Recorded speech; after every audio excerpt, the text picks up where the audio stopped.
What is up, guys? Zach Ginn here, and in today's video, we're going to break down the perfect script for talking to sellers, exactly how to talk to motivated sellers the right way in real estate wholesaling. And y'all know the drill.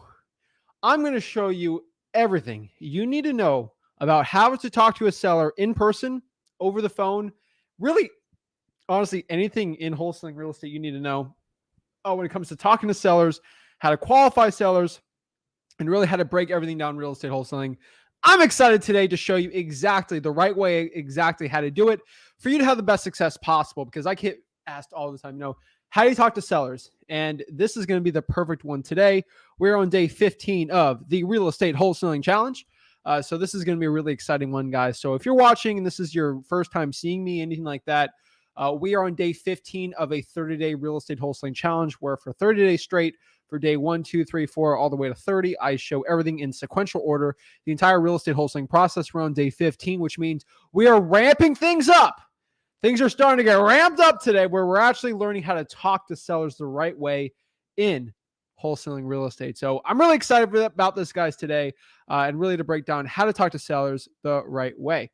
So let's kind of break it down and show exactly everything you need to know. Before we get into it, y'all know the stinking drill. Smash that like button, subscribe. Every time you hit that like button, another guru cries.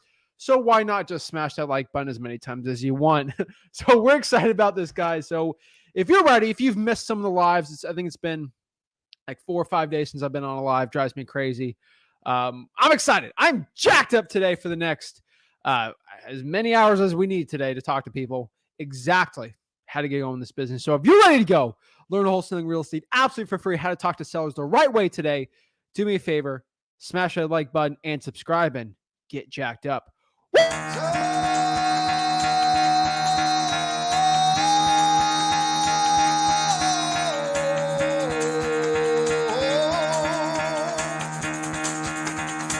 Get the fuck out of bed, bitch. Go.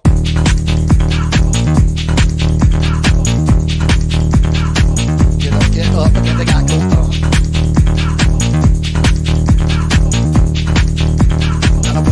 Time to wake up, bitch. Get up. Get up. Get up.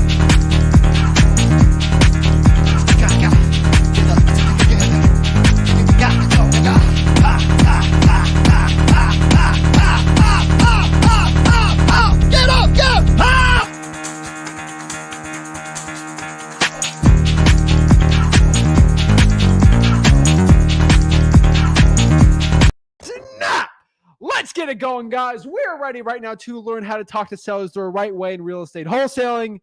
And you know what's up. We're here to teach everything you need to know. I'm telling you guys right now, we are going to break down everything you need to know about how to talk to sellers the right way in real estate wholesaling. So if you're jacked up, excited today, let's break it down. This is the energy you need, the confidence you need to talk to sellers the right way. So we're going to break it down. Without further ado, let's kind of talk about everything we need to know about today on how to talk to sellers. Honestly, it comes back to asking 4 things to your motivated sellers. We're going to basically break that down. Let's come with a thumbnail kind of show today. Me smiling and getting everything done like that. So let's kind of break down everything we're going to do here on day 15. I just like to get into it. We can ask our questions after. I think we got some one-on-one calls today too. So that's going to be really exciting for everyone in the Wholesaling House for a mastermind. Anyone can join that mastermind, but let's break it down. So today I'm going to break down the perfect script for qualifying, talking to motivated sellers, exactly how to talk to them the right way. So we're going to break down the perfect script for talking to a seller over the phone or in person. Really what we're going to get to at the end of it today, and really a huge important thing, is how to see if a deal is going to be a good deal or not without even copying that. I think that's going to be a pretty interesting one. I think a lot of people are getting a lot of value from that.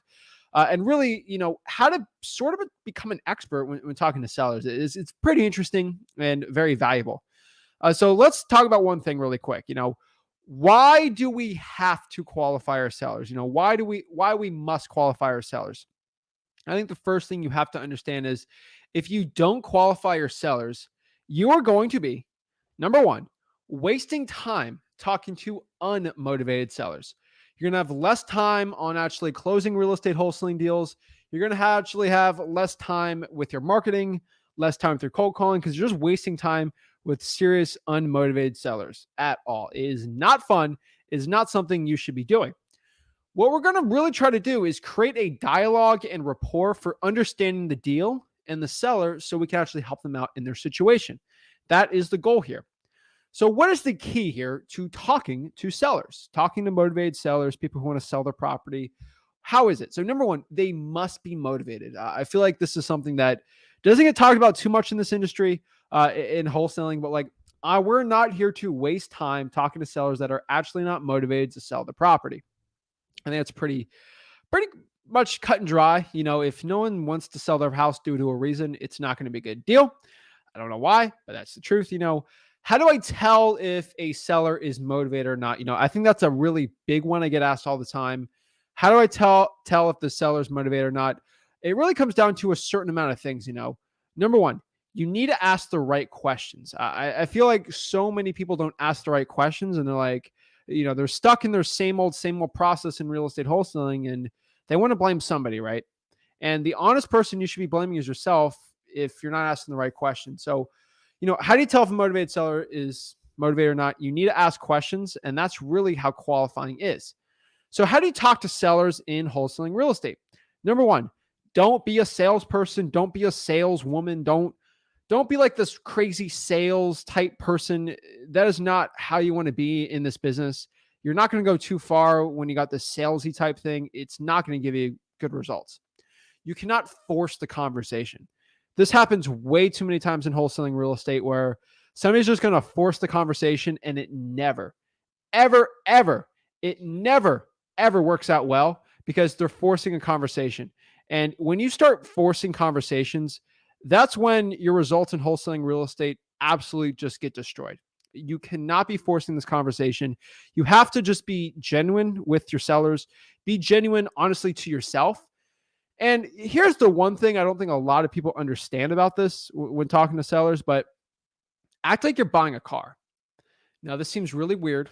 I get it. And this seems out of the ordinary. But when you're buying a deal, you're trying to buy a property, right? You're trying to wholesale real estate. Act like you're buying a car. And I know that sounds really, really weird, but let me kind of break down exactly what I mean by this. How do you buy a car, right? So let's kind of talk about and answer the question of how do you buy a car? How do you buy a car, right? First of all, you ask questions. So if I'm going out here buying a car, I'm going to be asking questions. So have you ever bought a car? I've bought plenty of cars from people like off Craigslist, Auto Trader, whatever. You're going to a dealership. Everyone, when they come back over here, try to buy our piece of real estate, they all get flustered. They all go crazy. Like, oh my gosh, what do I say? How do I do? Oh, I don't know anything about. Oh my God. Guys, you guys freak out. A lot of beginners out here, they flip out when it comes to actually talking to somebody about buying a piece of real estate or a car, or a house.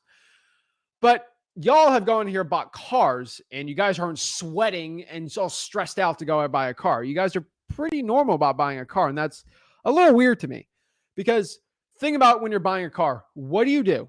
And then if you use that process for buying a piece of real estate, it's going to be a little different. So what do you do when you buy a car, right? You talk about the car, right? You test drive it, or in wholesaling, this is seeing it in person. And then you kind of inspect it. You kick the tire, right? Seeing if, the tire's good. You sort of act like you know what you're doing. Let me see under the hood right here. Oh yeah, I know exactly what's under this hood right here. Oh, the V8 engines. Yeah. Come on. Most people are, they're fibbing a little when they look under an engine. They're like, yeah, it looks pretty good. I honestly, when I started out in wholesaling, that's what I did. I looked at the addict. I'm like, yeah, pretty good. Pretty good. Come on. You don't really. So it's like that. And I feel like a lot of people, like when they're buying a piece of real estate, they get really, really wrapped up in the weeds of it. And really, when you're buying a car, you keep it super, super simple. And that's what you need to be doing in real estate wholesaling. Keep it simple, guys. It's going to get you so much better results. So again, I'm going to say this again, but like everybody overcomplicates talking to a seller. You've been talking to people. You've been talking to other people who want to sell properties. You've been talking to just human beings your entire life. And that's the honest truth. When you're going to buy a candy at a candy store as a kid, you talk to someone about it, right? You went to college, you talked to somebody, right? Anybody went on a date, you talked to somebody, right? You most people out here have generally had conversations with many, many people in their entire life. So talking to somebody about selling their property, it's the same exact process, right? Now, confidence is going to be the best indicator of your success in wholesaling, especially when talking to a seller. You don't need to have like the biggest confidence in the world on, knowing everything, but confidence is going to be key, but it's a different type of confidence than you probably think. To have results in wholesaling, you're going to have the confidence that you can help the seller, give them the cash offer with your partner, not the confidence that you know everything in real estate wholesaling. I feel like that's where a lot of people get very confused. You don't need to have the confidence that you're going to know everything, but you need to have the confidence that you know you can help somebody. That's the biggest difference between buying a car. So like you're buying a car, you don't walk up there and act like you're an expert mechanic for 40 years. You've been working on Mack trucks and you just know everything, right? When you're buying a car, right? Most people don't do that. I don't do that when I act like I'm buying a car. Okay. I generally know how cars work, and that's how I'm buying this car to do this, right? So when I'm buying a piece of real estate, I'm not acting like I've been a construction worker all my life. Now, I've flipped a lot of houses, so for me, I actually know a lot about flipping a house. But when I started out, I didn't know a thing. I didn't know jack squat about it. So when you're talking to someone, like, I have the confidence I can go buy this property from you and help you out. I have the cash. Me and my cash partner, cash buyer, have the cash to buy it. I'm confident if you sign a contract, I can buy it. That's what my confidence should be. And everybody here watching should have that same confidence. Now, you shouldn't have confidence that you know everything, right? One thing, like I'm going by a property, and I'm like doing a walkthrough. I remember doing this a training last year with an acquisitions rep in our company. We walked through the property. There's this weird, like stain, like it's like a stain on the side. I know there's probably a spigot on the other side, but I'm not sure why it's leaking to a point, because it could be, it could not. I didn't really know, but I knew it was a problem, right? So it was like when you touch the wall in the bathroom, it was like soft and mushy and like moving. It was a wood frame property. So I knew something was up, but I didn't know what, right? So what do I tell the seller in the situation, right? Hey, Mr. Seller, there's definitely something wrong here. I don't know exactly what's wrong, but it shouldn't be soft like this. And there's definitely some sort of leak, most likely. I'm going to have my handyman go look at it. Is that okay? We can agree on something today. This isn't going to change the price at all, but I'm going to have to bring him out here and get a second opinion on this. Does that make me seem like I know less about real estate? No, I just don't know exactly what it is, right? Like my handyman, shout out to him. He is awesome. He can go in a property and see if it's got termites in it better than anyone I know. I literally, I can knock on, like, I'm terrible when it comes to knowing if a property had prior termite damage or not. This guy doesn't even have to open a wall. He just like knock, knock, knock. Oh, okay. He just like feels it. It's like, this had termite damage. Then he opens the wall and shows me. I'm like, and like sometimes Rick, my dad, he's just like, there's no termite damage. And then he just like see, like, I'm not an expert. I never claimed to be the expert. I'm the expert when it comes to I actually am an expert when it comes to buying the process. So the process of buying, I know how title works, right? But I've never claimed to be an expert on a piece of real estate. And if I ever have an issue with it, I don't act like I know it. I say, that's a really good question about the title process. Let's have my title lady call us together and we can both understand it. That's a very unique situation. It's a different conversation, but it gives you still the power. And I feel like a lot of people don't understand that to a point, and they don't do it the right way. You still have to have that power in that conversation. So if I'm talking to somebody and there's a leak on the wall, this could be a roof leak. It could not. I wouldn't know unless I'm in the attic, and I don't do that. I have my roofers work on it. Let's still go through the property. I can still buy it today, but they're going to have to go by before we actually close on the deal and actually look at it. It's not inspection, anything crazy. I'm still going to buy it. They just have to go by and look at it. My partner, right? He's more the expert when it comes to flipping stuff, and because that's your cash partner, right? That's the confidence you should have, that you have an offer and you're solid with it with you and your cash buyer. Just understand that, guys. I feel like a lot of people have fake confidence. You should have real confidence you can help someone buy the process. You like, one last thing, we'll get in the next slide, but like, why do I have confidence when I talk to somebody about buying a car?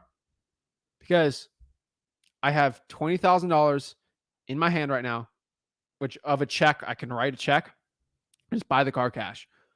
That's my confidence. My confidence isn't I'm an expert on the mechanics that, the inside the engine, right? I'm not.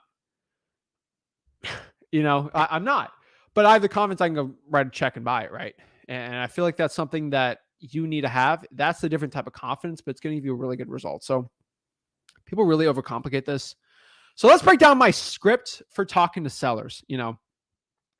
Remember, guys, the replays of this are on the bottom right here at freewholesaling.com. Day 1, 2, all the way to 14. Now 15 will get posted probably tonight or tomorrow morning. If you really want to follow it, there's a link in the description if you're on YouTube of an actual playlist I have active right now on it of the challenge. Freewholesaling.com also has that too. That's going to be pretty cool. Everyone's going to say, oh, like I'm telling you, in like 6 months from now, everyone's like, oh, I wish I was here during the challenge. Hey, you're in it right now. So what is my script talking to sellers? So this script is all about, in my personal opinion, two things, and really two things only. This script is about qualifying and gathering information. And really what we want to do is guide the conversation into 4 questions. It's not necessary you do it in an order. It's not like a solid script per se. You want to flow it to the questions. It's not like I have to say X, Y, and Z. But honestly, like if you can, it will probably be best if you flow it towards that. But like it's not like I have to say these exact words in this way, because conversations are weird. Like someone might give you a question you're not used to. It might ruin the thing for you. That's why I always tell everybody out here, be a little flexible in your conversations, and it'll give you the best results possible. So here's my script. We're basically asking 4 questions to the sellers. Now, a lot of people who are a little more familiar with my scripts, I don't care. So here's the 4 questions: motivation, condition, time frame, price. We're going to break this all down right now. I don't care who your guru is, who your shmuru is. I don't care. These 4 questions are the 4 most basic questions in sales in the history. I have all these books. I got John C. Maxwell books from the 90s. I have real estate wholesaling books from the dang 70s on my bookshelf right here. I have books, old Zig Ziglar trainings on selling. I got it right here. Look, I have a Zig Ziglar book right here. Zig Ziglar, the ultimate book for selling professionals. This is a book. Rest in peace, Zig Ziglar. Truly one of the GOATs. This is a book from 1991. Okay. These are really old selling books. I have a Tom Hopkins, How to Master the Art of Selling, like all from the 80s, 70s, really old selling books and real estate investing books. All of this all together has really combined to these 4 questions when it comes to real estate and sales. I am not the first person to come up with these. The old GOATs have, and I'm just presenting their awesome information to you guys for free. A lot of people take this information and they sell it to you in a $10,000 course. I give it for free. And just understand that you buy a course of the same stuff. They might change the wording a little because you have to feel like you bought something, right? But like it all comes down to these same 4 questions. Okay. Rick's been doing these same 4 questions legitimately he's been doing these same 4 questions for 20 plus years. So I don't care what your guru says, okay, that they developed this system 4 years ago. They're all basing it off of someone else. I based a lot of these sales tactics off of very successful people from the 80s and 70s. And those people probably based it from someone very successful from them, right? Like it all comes back from somebody. So I hate it when a guru claims that I see gurus claiming that they invented this when Rick did this 15 years before they even started wholesaling. Just hilarious. And we have it all documented too. Rick literally has stuff written down from 2009, 2010 of like writing the stuff. It's just hilarious. But these are the 4 questions. So like if you have to talk to a seller and you legitimately don't know what to say, come back to these 4 questions: motivation, condition, time frame, price. I have this memorized just because it's ingrained in my soul. Talking to so many sellers, getting so many bandit sign calls called to me. But really for you, just understanding that it's pretty easy. Have it written down if you have to. Have it somewhere near you when you're talking to a seller. But like honestly, you need those 4 things. And we're going to do some mock calls and stuff to show you how the script works. But it'll help you out. So let's talk about number 1, motivation. Why are you, so this is how you talk about motivation. You want to see why someone's looking to sell the property. So Mr. Seller, why are you looking to sell this property? That's it, right? Why are you looking to sell the property? That's honestly it. That is The 4 questions you got to ask. So that's number 1. Why are you looking to sell the property? You could say it. You could say this a million different ways.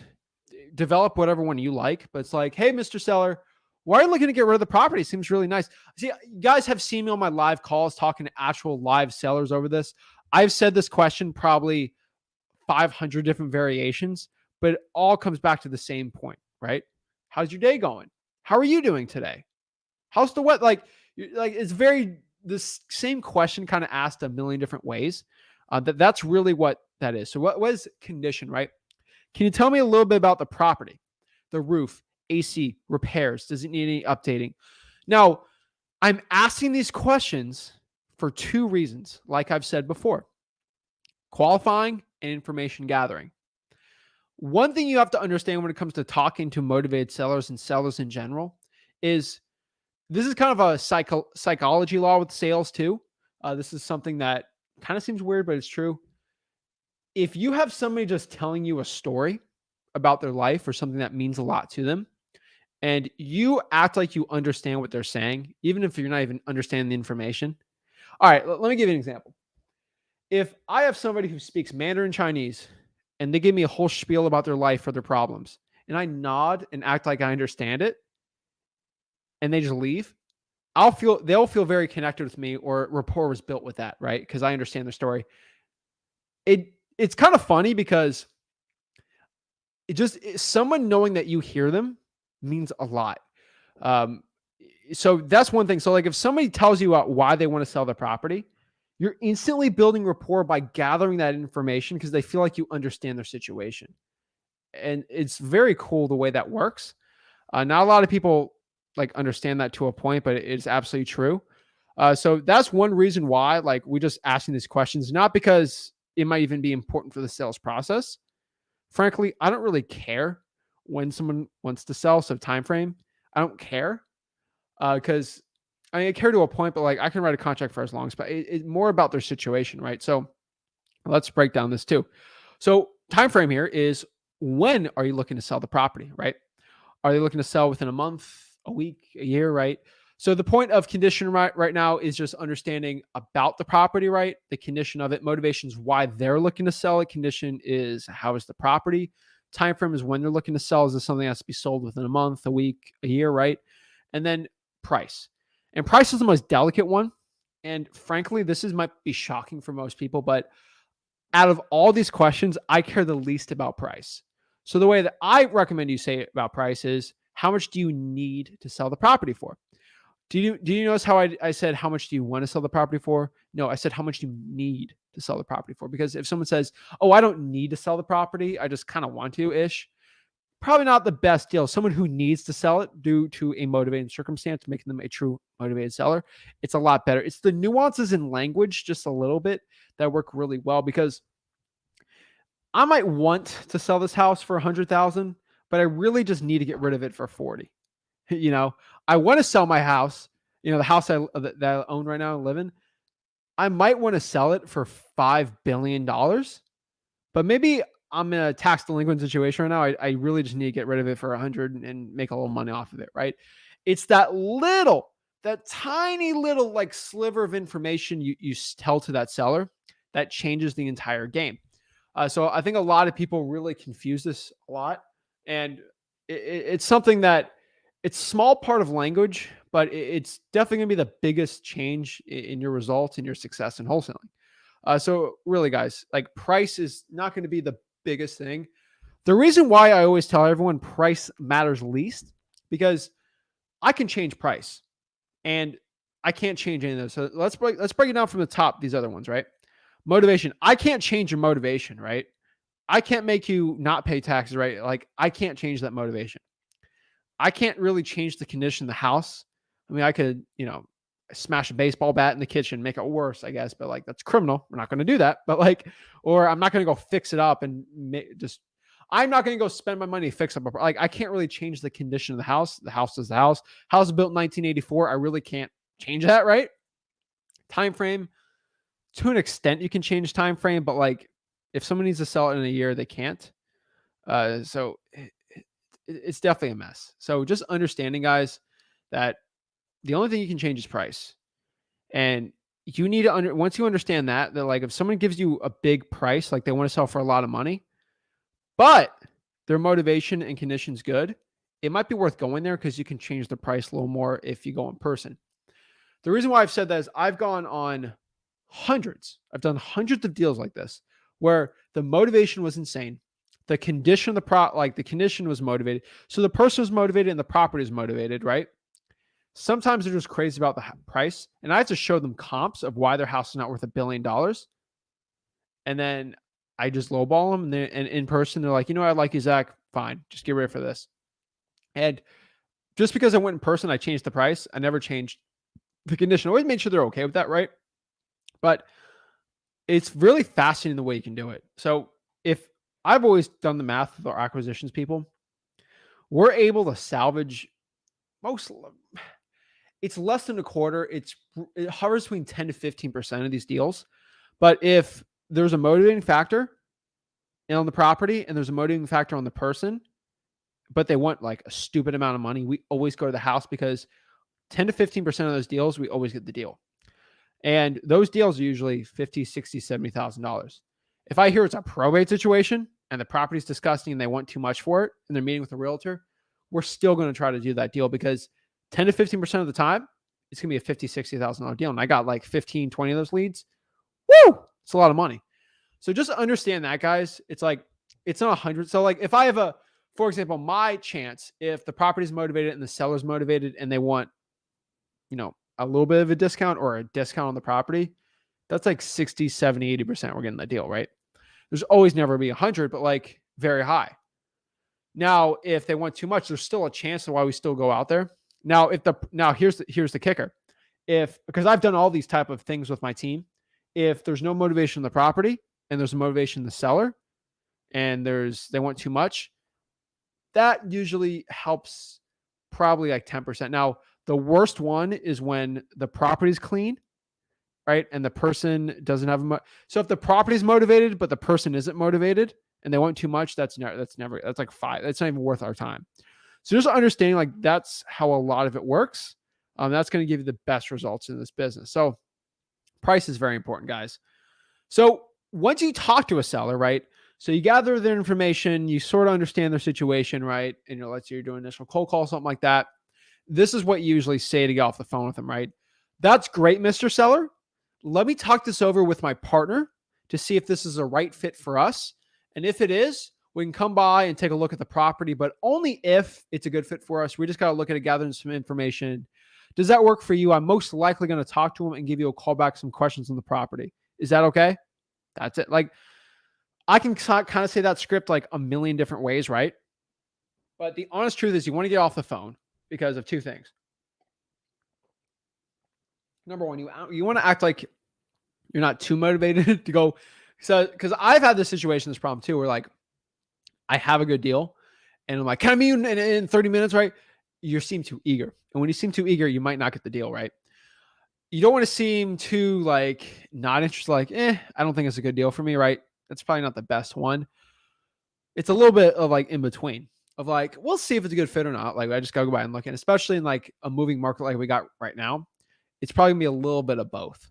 So that's kind of the sales tactic that we like, a little bit of both. And that's kind of our script. So overall, like that's how we talk to sellers. That is my exact script and qualifications process for it. You see how there's no comping involved on that, right? To a point, a lot of people really overcomplicate the comping. And I was like, should I do an entire comping video? I kind of did one yesterday when it comes to non-disclosure states, but like freewholesaling.com kind of shows it. Comping is more of, it's an art versus a science. If that makes sense, where like you can roughly get a guesstimate of the property. But I always tell everyone, and we're going to say this on the acquisitions, especially when it comes to like the comping with the acquisitions, it's more about the motivation of the property than the comping. I'd rather try to negotiate first before comping when there's a lot of motivation on the property. And I don't feel like a lot of people do that. And a lot of people overcomplicate it. But yes, I do just do the comping. We're going to break down the comping more, but like it's more about the motivation than anything else in this. So that's my seller script. That's how I talk to sellers. We do mock calls if you guys want, if you need any help with that. But honestly, that's how I would talk to a seller in real estate wholesaling. And that's kind of how I break it all down. that's really it. So we're going to get into some one-on-one calls today. Remember, guys, if you're joining the Wholesaling House for Real Mastermind, if you want to link into there, I'll put it in the comments, but like it's in freewholesaling.com. We are 100 people away from 53,000 in the group, which is kind of crazy. I remember celebrating. We got our first 1,000 people. So this is how you join the one-on-one calls. I get this asked about all the time, Zach. How do I get on here and talk to you guys one-on-one absolutely for free? And all you got to do is join Wholesaling Houses for Real right here. Zach didn't share the link 5 hours ago. You click this link right here. It's going to bring you new discussion. It's going to load for a second. But you watch here and you can join the one-on-one call right here and talk to me one-on-one. 53,000. That's a lot of people. You know, everyone asks, I get hundreds of DMs every day. I get hundreds of DMs everywhere. It's like, how do you deal with that, guys? I'm having a hard time answering the comments on YouTube. FYI, I try to answer as many as I can. Is an overwhelming amount because I don't have just one channel. I have 4 YouTube channels. So it's getting a little crazy. We just hit 1,000 on the Rick Ginn channel, 1,000 Wholesaling House for Real. So just a quick plug for everyone. We have the Flip with Rick YouTube channel. I have the Zach Ginn YouTube channel. I have the Mastermind YouTube channel and a Rick Ginn YouTube channel. I recommend everybody, though, quick plug for the Rick Ginn channel and the Zach Ginn channel. Go to Flip with Rick and go to channels. The other ones are going to be listed there.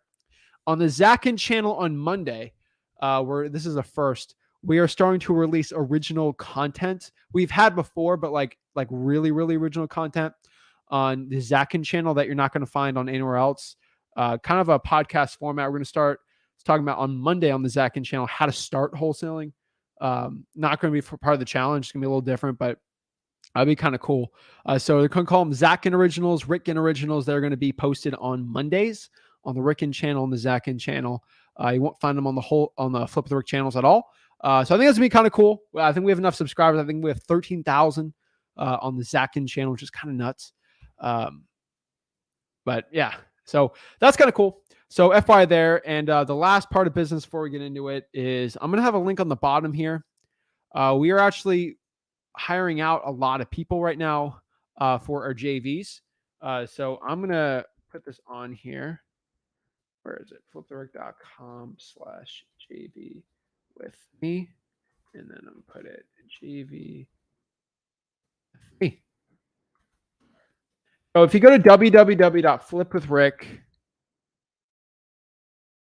flipwithrick.com/JV with me. Last week got 3 deals. Got assignments done on 3 deals. Got sent in a stupid amount. Oops. How do I do this the right way? I feel like I'm technology challenged and I really shouldn't be. All right, here it is. It's going to be scrolled on the bottom here, guys. www.flipwithrick.com/JV with me. If you want to join venture with me and my Dispo team. Just got somebody else on here to work with us today. I know we are working currently with, where is he on here? Olivier. He has a deal in Pensacola we're working on. Trying to make $70K on that deal.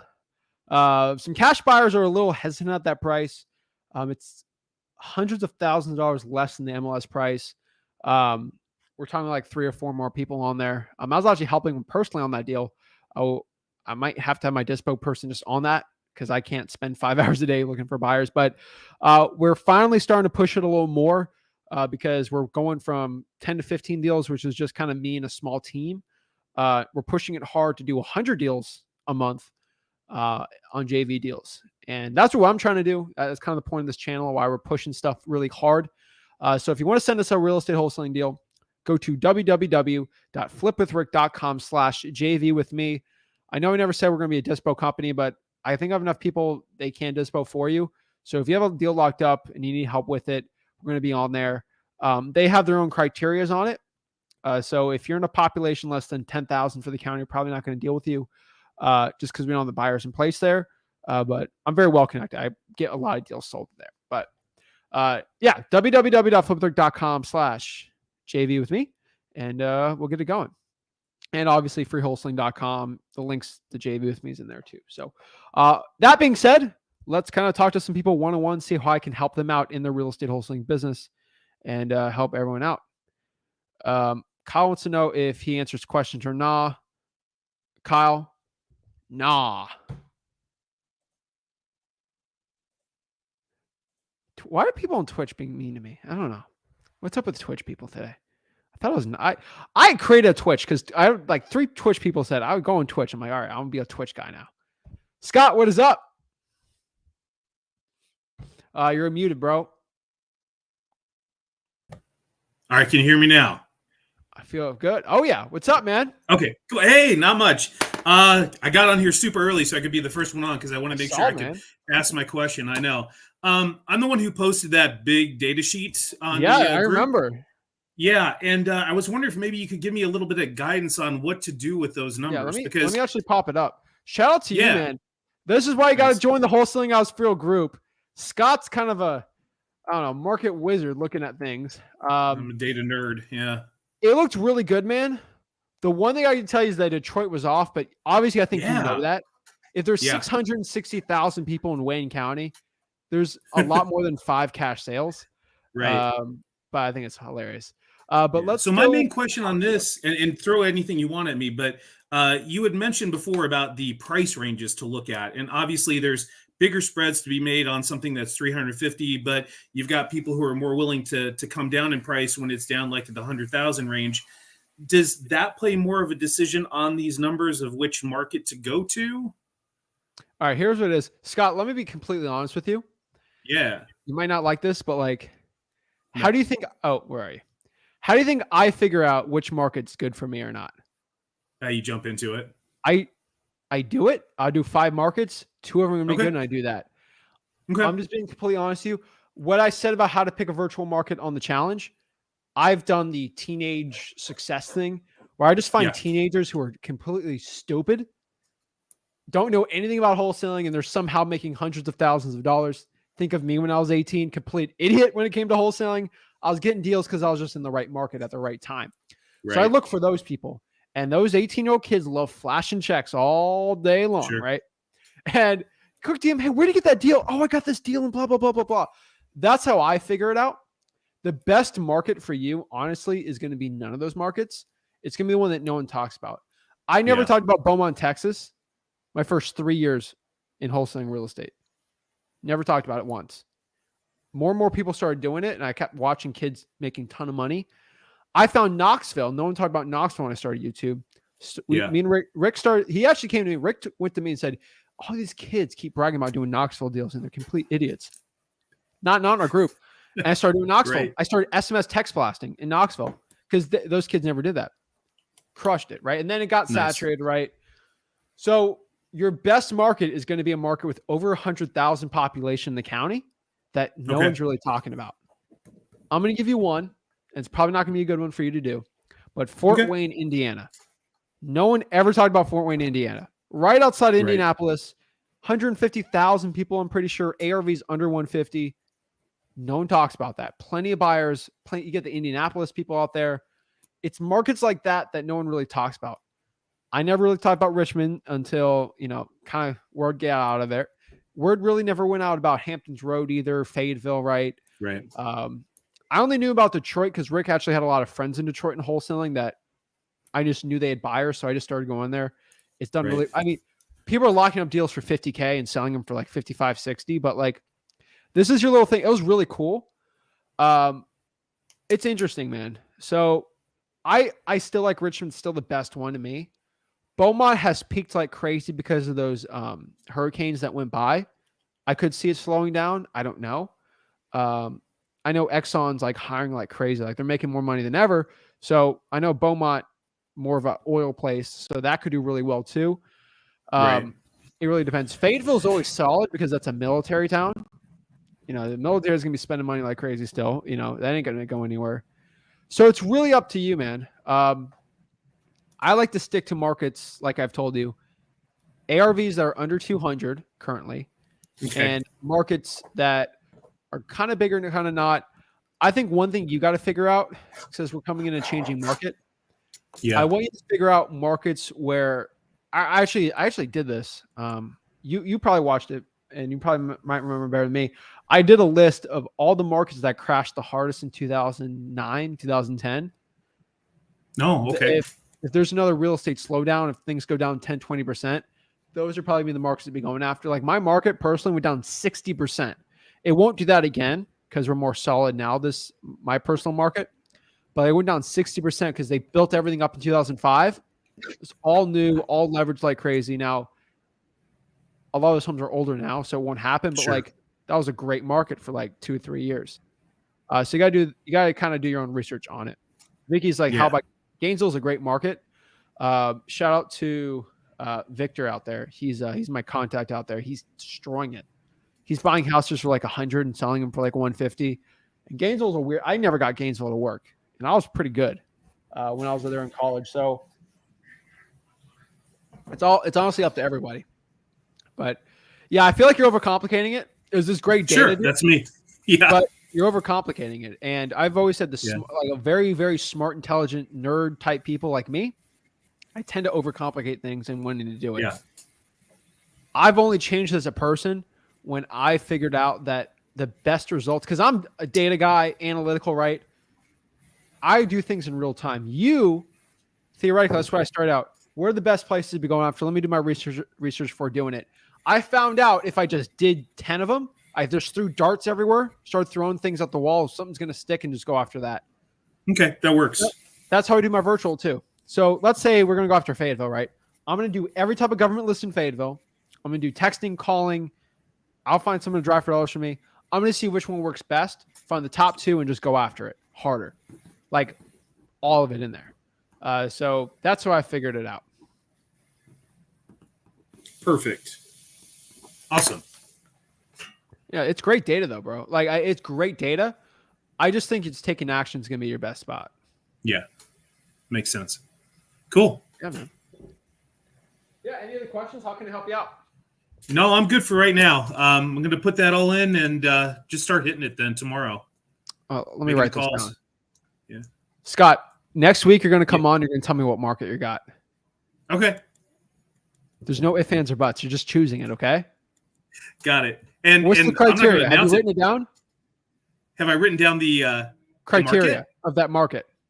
Oh, what it takes to choose a market, you're saying, or what? No, what your market that you choose needs to have under 250 ARV.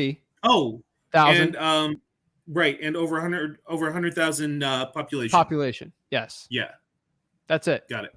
Do whatever you want. Nice. All right, man.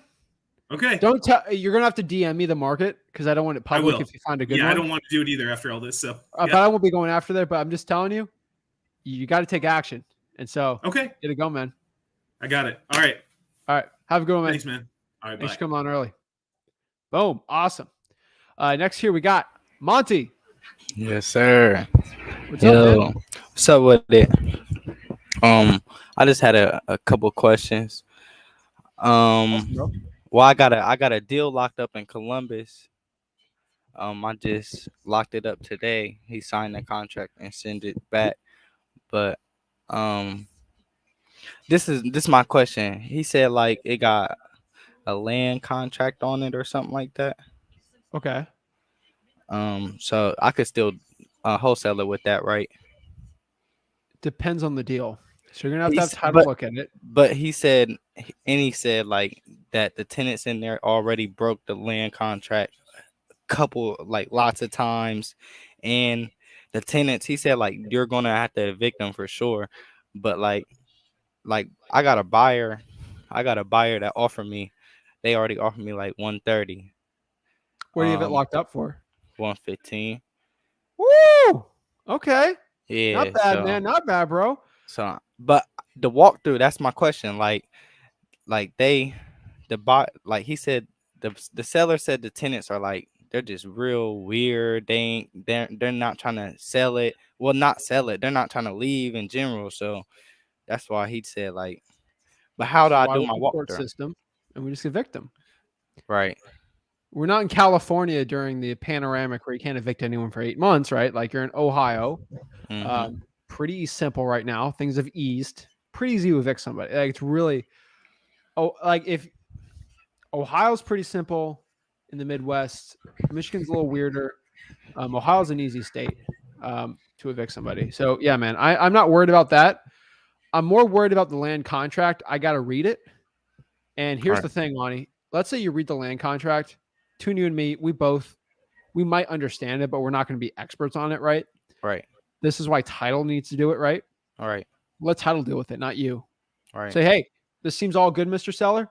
Let me have my title people look at it because they're the ones who are going to get the title insurance, not me. I could say it's fine, but title insurance. When I send it through and stuff, what do I send it to the title company and just ask them to go ahead and pull it and see if I can wholesale it with that contract on there? Yes. Explain that the seller already said it's okay. The property's fine.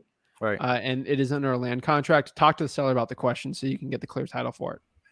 Give them all the info, right? Don't try to. Title company's not going to care what you say. If you act like, oh, I don't think this can sell, they're not going to care. They're going to look at it because they actually want to get through, but they want to be safe with it too. So I'll just have the title deal with it. And with the cash buyers, let them know that the title's going through. It's under a land contract, but the seller says it should be fine. If you're up front and you disclose it to the buyer, you're going to be fine. All right. But like I said, like my question though is like my buyer said they want to do a walkthrough. So should I just tell him, like, what do I do there? Because he said he doesn't want to evict them. Like the seller, he says like they know where he live, all type of stuff, and like he just. But that's his mailing address on the property. Of course, they know where he lives. Right. At the end of the day, either they live there for free or you evict them, and they're going to get evicted. Are they paying? Yeah, they're paying. He just said like they're just disrespectful. Like they pay when they want, like all type of stuff. Like there's two sides to a story. I think you understand that too. Yeah, for sure. I've dealt situations where the landlord makes the tenant seem like a terrible person, and then I pull up there and it's like a 7-year-old sweet lady that's paid every single month, and just there's two sides to every story. Right. So you got to give the benefit of the doubt until I legitimately see it. But I should go up there myself. Just go myself and just try to knock on the door. How far is Dayton from Columbus? No, I stay in Springfield, so that's like an hour from me. Oh, yeah, that's easy, bro. I would get this tenant's phone number and just call. Be nice. Legally, now you gotta look at the land contract. Legally, because I own rental properties, everyone's different, but for me and usually how most states run, if you give a 24-hour written or like a message to the seller that you're coming in 24 hours for an inspection, legally, you can take that key in and open it and just walk in. All right. Never the best situation to do, but legally you can do it. Right. So you're going to have the seller there. Watch, make sure the baby's good. Yeah. Make sure the baby's good. Baby's in bed. She trying to sleep. She trying to sleep. She cool.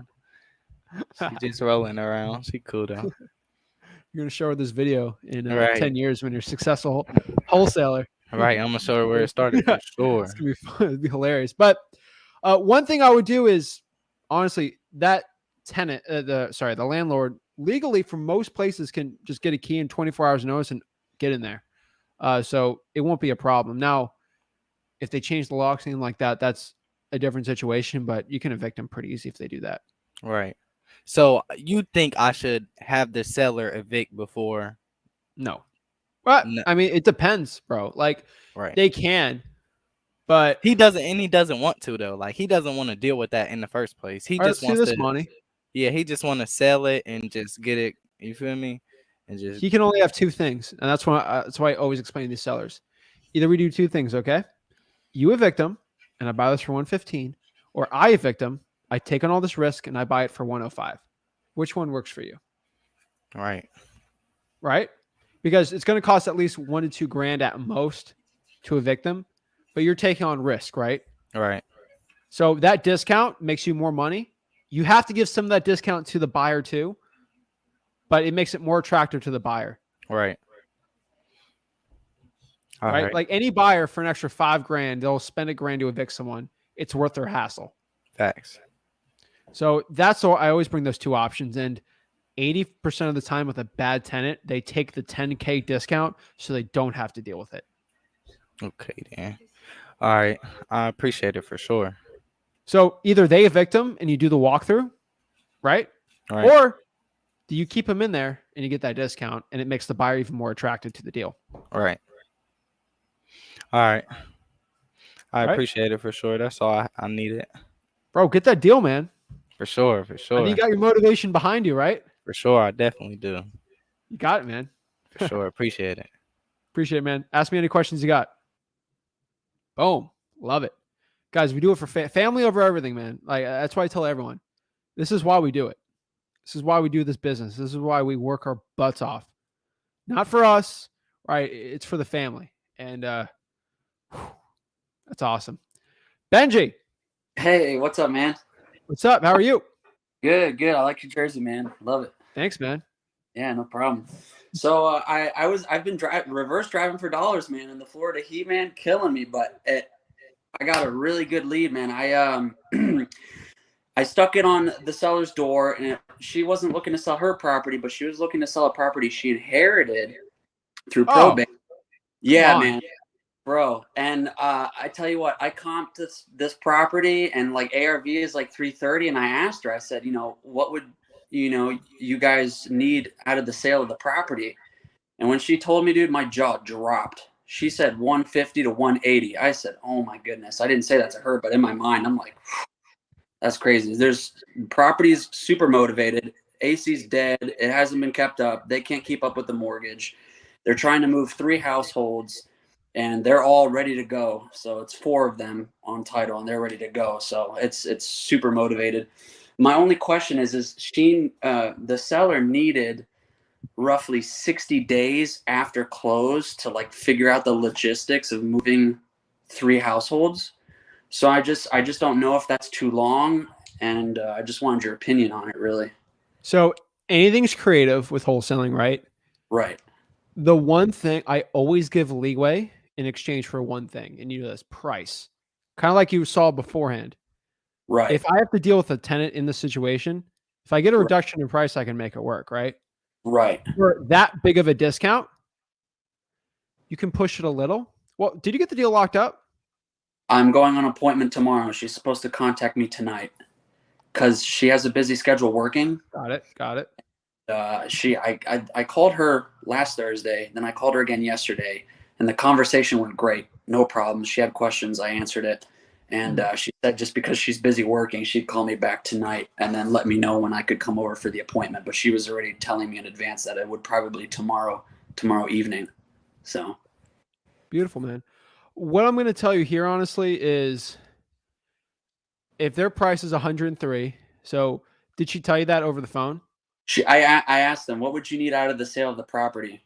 And she said, and they all talked amongst themselves. They said anywhere from 150 to 180, somewhere in between. And what do you think you'll sell for? Honestly, I think to the cash buyer, you mean? Yeah. Yeah, I'm thinking around, with the repairs, it probably needs 30 in repairs, and then with the formula 0.83, I'd say around like 245. It's a good deal. Yeah, man. So here's the thing. That big of a discount, that's going to be a big assignment deal if you can do it, right? I always don't get your hopes up till you get the deal locked up, right? So we're not going to do that. But if you're getting that much money, you're going to just give extra $5,000 to the cash buyer in a reduction of the price for them to deal with it for 60 days, even $10,000 if they have to, right? Okay. Because if you're making, how much would that assignment fee be for you? It'd be upwards of 60,000. Is that worth it to you? Just giving up $5,000 to guarantee the deal, right? That's it's so worth it, right? Yeah. You have to look into double closing on this too. If it's going to be big. That was another question. So I'd have to probably get like a transactional funding for that, right? Depends. So I have a lot of sources in Florida where you can actually have the cash buyers funds as the thing. Now, I'm not going to tell you what to do or what I've done, but you technically can do that. Now, you can get a transactional fund. It's very simple to do, but it would probably be best to do that. It depends on title and everything. But honestly, on this situation, they're going to say they want to sell it for 150 for 60 days. Every single time, it's going to be a 150. Okay. Let me tell you what, Mr. Seller. 150 will work for me. 150 works right now. Perfect. Here's the problem. 150 while holding it for 60 days is going to be my big issue here. Right. You know, I was talking to my partner Benji about this, and he told me he wanted to buy this for 130. I know he's crazy. He's crazy. I know he's crazy. Benji's crazy. He wants to buy it for 130. He's off his rocker.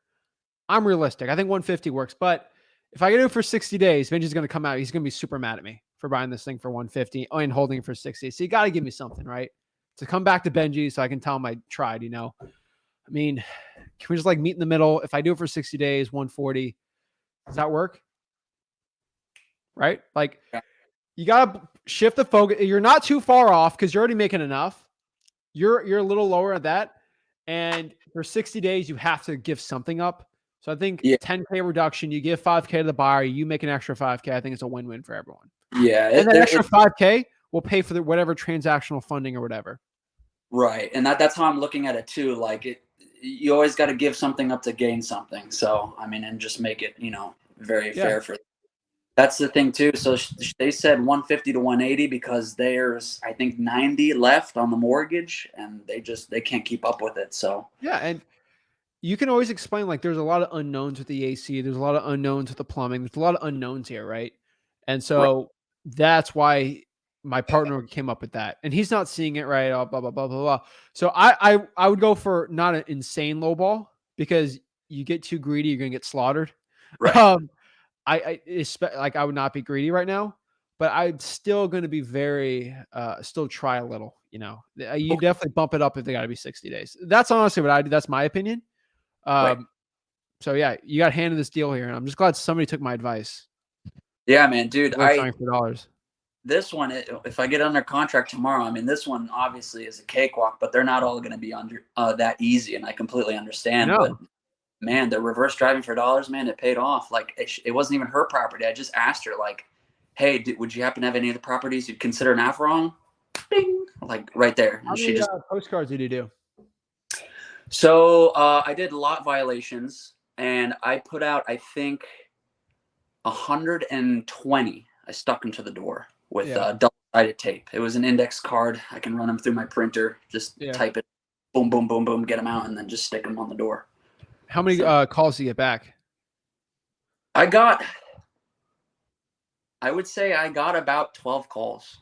Yeah. Oh, it's a little low, but yeah, it is a lot violation. That's why. But yeah, I was putting out about 20 to 25 a day driving around. Yeah. So dude, that equates to probably 2,000 calls. That would have taken you weeks to do. Yeah. So, and that's easier, man. Yeah, man. It's like exactly what you and your dad preach, man. Like quality over quantity. Like if you can get to like the perfect one right away, I mean, it saves you all the trouble. I know, man. Like it's either cold calling, right, and just dealing with that, or you're in the hot sun. But like you put headphones in, right? You can listen to one of these videos. Like you can at least do something that you think it's fun, at least, and do it. Right. It's saved, and not a lot of people understand this, which I think you're getting this. You don't have to spend $1,000 of skip tracing anymore. Yeah, and you could use that for gas money, which honestly, I know gas is more expensive, but it's cheaper doing that than skip tracing and doing a dialer and then all this work, right? Yeah. Then you can hire a buddy to do it. You can even hire a buddy to do that for you too. So like, right. So I'm not going to head of you. Like you do a couple deals, it's worth paying someone 10, 15 bucks an hour to do this all day. So. Right. For sure. So one last thing, I know we talked about it briefly, the transactional funding. Where could I go to get some information on that? Would I just, Google it, or what do you think's best? I would first talk to the title. Actually, first of all, get the deal locked up. Come back to me. Okay. I'll help you out there. Rick has like 15 people in his contact list. So come back hopefully tomorrow. Okay. Or just heavy hearted message me. Or Friday with Rick and legitimately go out here and he can get you connected with it. I'll talk to him. But yeah, that's honestly what I do. Get this deal locked up first. Yeah. I would have the combo with the title company first and see if they're okay, because you could just use a cash buyer. Some aren't okay with that though. So. Right. The title company I use, they're already okay with assignments and stuff. I made sure. So. But, what about double closings? I don't know. I will ask her. Yeah, I just spoke with her today. So I'll talk to you Friday and I'll get that deal locked up tomorrow. Okay. Beautiful, man. All right, man. Cheers. Cheers. Let's go, Benji. Come on, man. Like you guys see stuff like that. It's like he's just taking action. He's doing really good results. in this business, you get what you put into it. And he followed my advice. He did well. Hey, shocker, right? Rebecca, what is up? Hey, Zach. How are you? Good. Hey, I have a couple questions for you. Of course. What is up? So I have a property that I have almost under contract, which I'm hoping I can get locked up, but he wanted a track contract. It's in Texas. Okay. And so I just did some research on getting one put together. And just a couple questions on the fields that don't apply. Do I just put NA? Have you done that before in Texas? Yeah, or blank. It just depends. The title company that I am working with, because I sent them what I had, just said that all the blanks had to be filled in. So I was like, You put okay, NA. maybe just all NA. Okay. Yeah. I sent it to the seller. It's a property that has 6 errors. So far they said they want to do it. I sent it to him for him to send to his lawyer because his lawyer didn't like the first contract I sent. Okay. And then I did put the little disclaimer inside of the contract, that I have the right to go ahead and assign it. Beautiful. So I'm hoping that gets locked up. That was my quick question. I'm just hoping I can get this done. I've been working with this guy for like a week.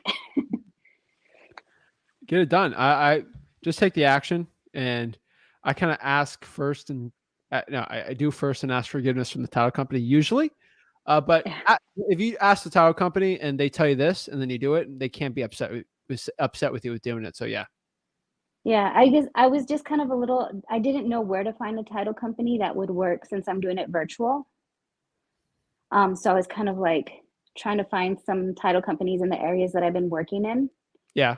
Just so I kind of have that on the side, just if something got locked up. I have another, I'm talking to another person on a land deal, but land is very different for me to look up and comp out.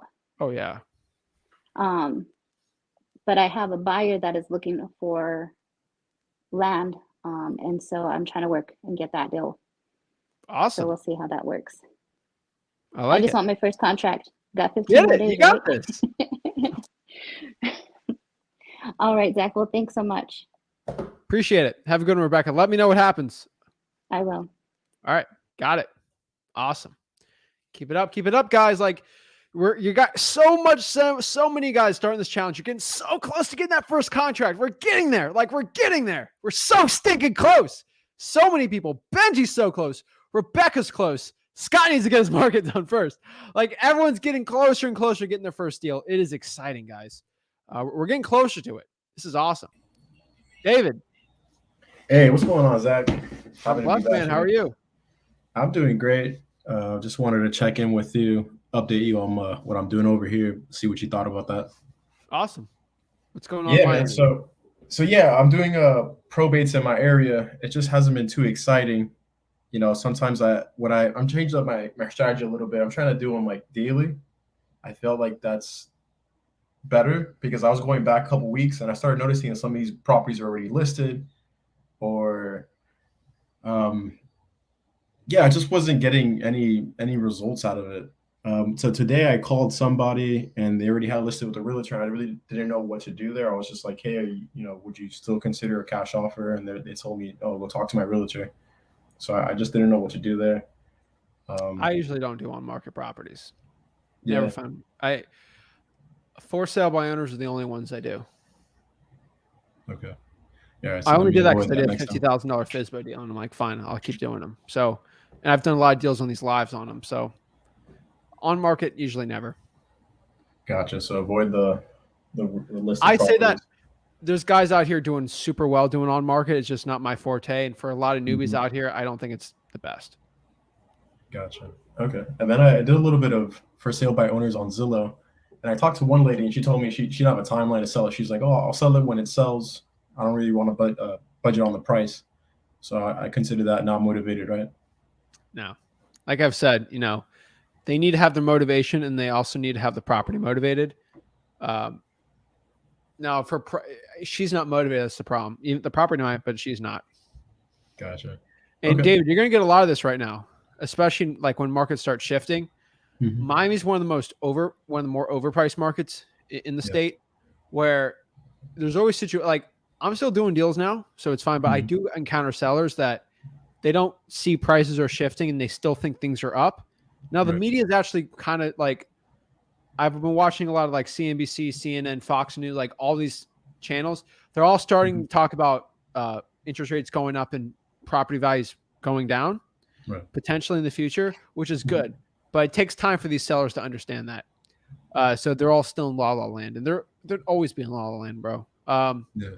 You got to find the motivation, because everyone's still willing to sell for a discount if they have motivation of a house and motivation in them wanting to sell it. Gotcha. Okay. I mean, it's nothing too crazy. I just want to know if I'm on the right track. I just noticed it's not as exciting as it seems sometimes talking to these. Why don't you reverse drive for dollars code violations? Reverse drive for dollars code violations. Yeah. I would love to do more outdoorsy things. It's just I work 9 to 5, and I guess I'm trying to get into the habit of finding time, like be more disciplined with my time so I can actually do these things. But yeah, I definitely want to. I just been chasing over the easier things to get to when it comes to calling lists or whatnot. Well, David, let me tell you this: you'll go a lot further reverse trying for dollars for an hour at 6 o'clock, or you do 6 to 7, than cold calling 2 hours. You'll get way better results, way better. I'm gonna start doing Just that. FYI for you, and you won't go crazy, or even an hour. Yeah, I'm gonna do it. I'll check in with you at another time, and I'll keep you updated on what's going on. Yeah, or like dude, you can do all your reverse trying for dollars at 6 a.m. on a Saturday from like 6 to noon if you went crazy, right? And then you don't have to cold call the entire week. So just FYI, I'm just trying to think of like with a 9 to 5. Yeah, I know a lot of people after work and they don't want to call for 2 hours, right? If you just got some headphones in and you're just driving around, it might be a little easier. Gotcha. All right, Zach. Appreciate your time, my man. I'm gonna start doing that as well. I'll keep taking Zach, and I'll check in with you, brother. Thanks, David. No, thank you. Boom. Awesome. Love it. Guys, reverse drawing for dollars, very underrated. Very underrated. It's getting more popular now, and it's something you guys should be doing. Hello. Hello. Miliano? Yes, sir. How are you? I'm good, and you? I'm blessed, man. How can I help you out become a better wholesaler today? I had a couple questions about a property that I'm working on right now. It's right. It's 100 acres here in Texas, and it's valued at 830,000. Okay. And the seller, he wants 1.2 million, but there's a property that just sold for $1 million, and it's 40 acres. Okay. Do you think I could get it locked up? From that math, no. No. Well, let's do the math together, man. If you think it's worth 800 and they want 1.2 and it might sell for 100, where's the money? Like, you'd have to lock that thing up for 900, 950. Yeah. So if he wants to sell for 1.2, offer him, right? But like, he's probably not going to take it, but like, still offer it, right? Yeah. I mean, it's 100 acres, and the other one it just sold. It was 40 acres, and it sold for $1 million. Okay. And they're like 20 minutes away from each other. So, well, let me just tell you this: why don't you just lock it up and see what a cash buyer is going to willing to pay for it then, or reverse wholesale it? All right. How would you recommend me to sell? Should I sell it to a hedge fund or to a regular cash buyer? I think you should call both of them and see. Okay. I mean, that's going to be my opinion. All On right. a deal like that, I would reverse wholesale, where I'll give the address to a developer for the land or a land buyer, have them trusted, vetted, and see how much they want to pay for it. All right. All right. Thank you. Appreciate it, man. Keep it up, Drew. Thank you. Lock it up, though, man. Try to see. Call the buyers, man. All right. Have a good one, bro. Thank you. Oh, awesome. Rissa, what is up? Hi, Zach. Can you hear me? Oh, yeah. Okay, I just want to make sure because I even went out and got the earphones like you told me last week. It sounds a lot better. Great, great, great, great. And I do want to I have quite a few questions, and I want to I know that you and your dad basically said get out there and try to get these deals and do and move forward. And I just wanted to let you know that I am really confused about what is going on actually with the this deal that I have. And it so it I guess it's supposed to be a JV. And I guess my first question to you would be when you're doing a JV, you need to have a contract in place before you even enter into a JV. Is that correct? Depends. So Okay. say that one more time. Okay, so if me and you, if like the JV that you are offering, I looked at the form and everything, okay, and it makes a lot of sense because it basically says 50-50, okay. So if I am entering into, so I know exactly what I'm going into when I actually decide whether I am coming into a JV with you guys, okay, Okay. versus a person saying to you this is a JV, and you're looking at them like, okay, well, like there needs to be something in place, or we need to verbally discuss this. Am I correct or am I wrong? I guess correct. I mean, if you Okay. want to JV with us, you're gonna have to get a deal locked up, and we can help you find a buyer.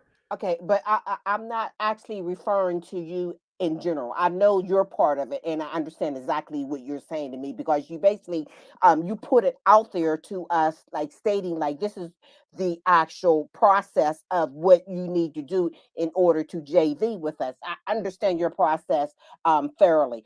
The situation that I'm in is that I actually went out and I found their property, and and I end up speaking with I had went to a meetup, one of those meetup groups, and I end up meeting a person there that basically said that she knew of some cash buyers, and so this particular deal was submitted to this person, and this person at this particular time basically took over the whole deal, and they sent me a contract, and after they did everything they did and basically said this is what you're going to get, and we're going to you need to sign this, and I'm going to send this information over to the title company. If you don't sign it, then you're not going to get anything. And I actually sent you an update of this information so you can actually see this contract in the conversation. So I'm not so I do want to let you know, like, as far as the June challenge, it's a really really strange thing. You will see that I have actually landed the deal, but I'm being forced out of the deal. So I'm um at the present time I'm seeking attorney. Okay. Um, Okay. Once again, Zach, I know, I'm trying to do everything is, the right way. And I did jump out there, but the one thing I did do is I went in and I started researching the after effects of how this took place. And I know what they're doing is illegal. And I have documentation. I have actually where I spoke to the actual seller, and we talked about everything, and I have the conversation with the actual I guess it's supposed to be the I'm not even speaking with the cash buyer. Not only that, they're not even willing to give me any information on the actual deal at this point. I mean, that's how bad it is. That, but I've learned a lot, and I want to say, like, even with even with this experience that I'm going through, I always look at it as a lesson learned. So that means that if I ever, ever come across this again, I know exactly what to do. But I do believe that this is something that I am in the right for, because I don't think I've done any wrong. Okay, it's fine. Rissa, it's fine. Okay. You're good. You're good. Don't worry. Okay. So what should I do? Get another deal.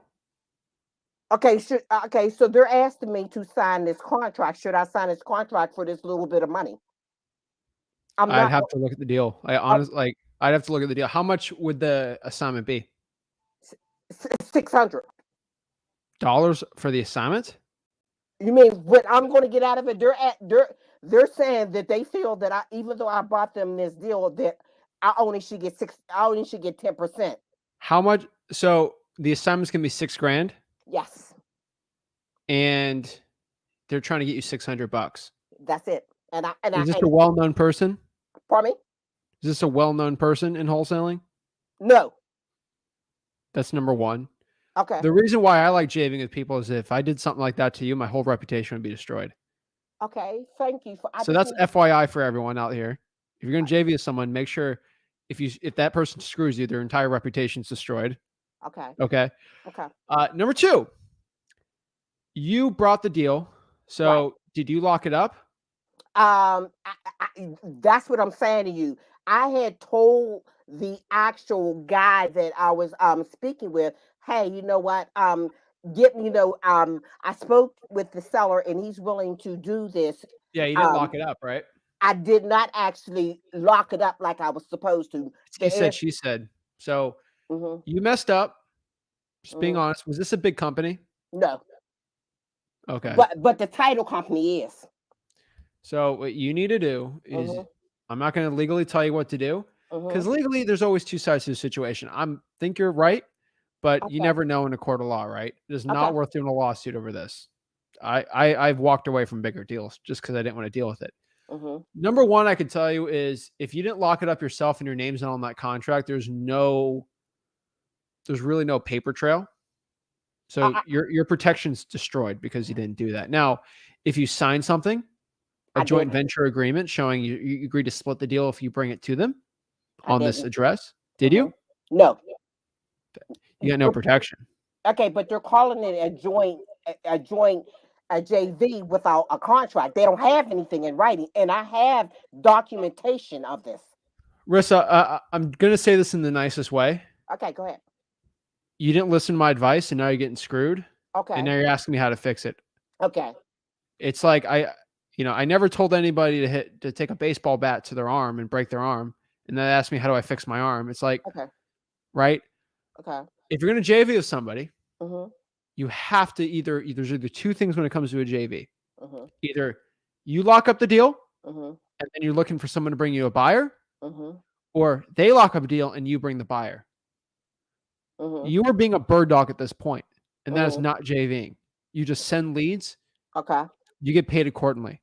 Okay. And you get paid accordingly to the value you bring on the joint venture.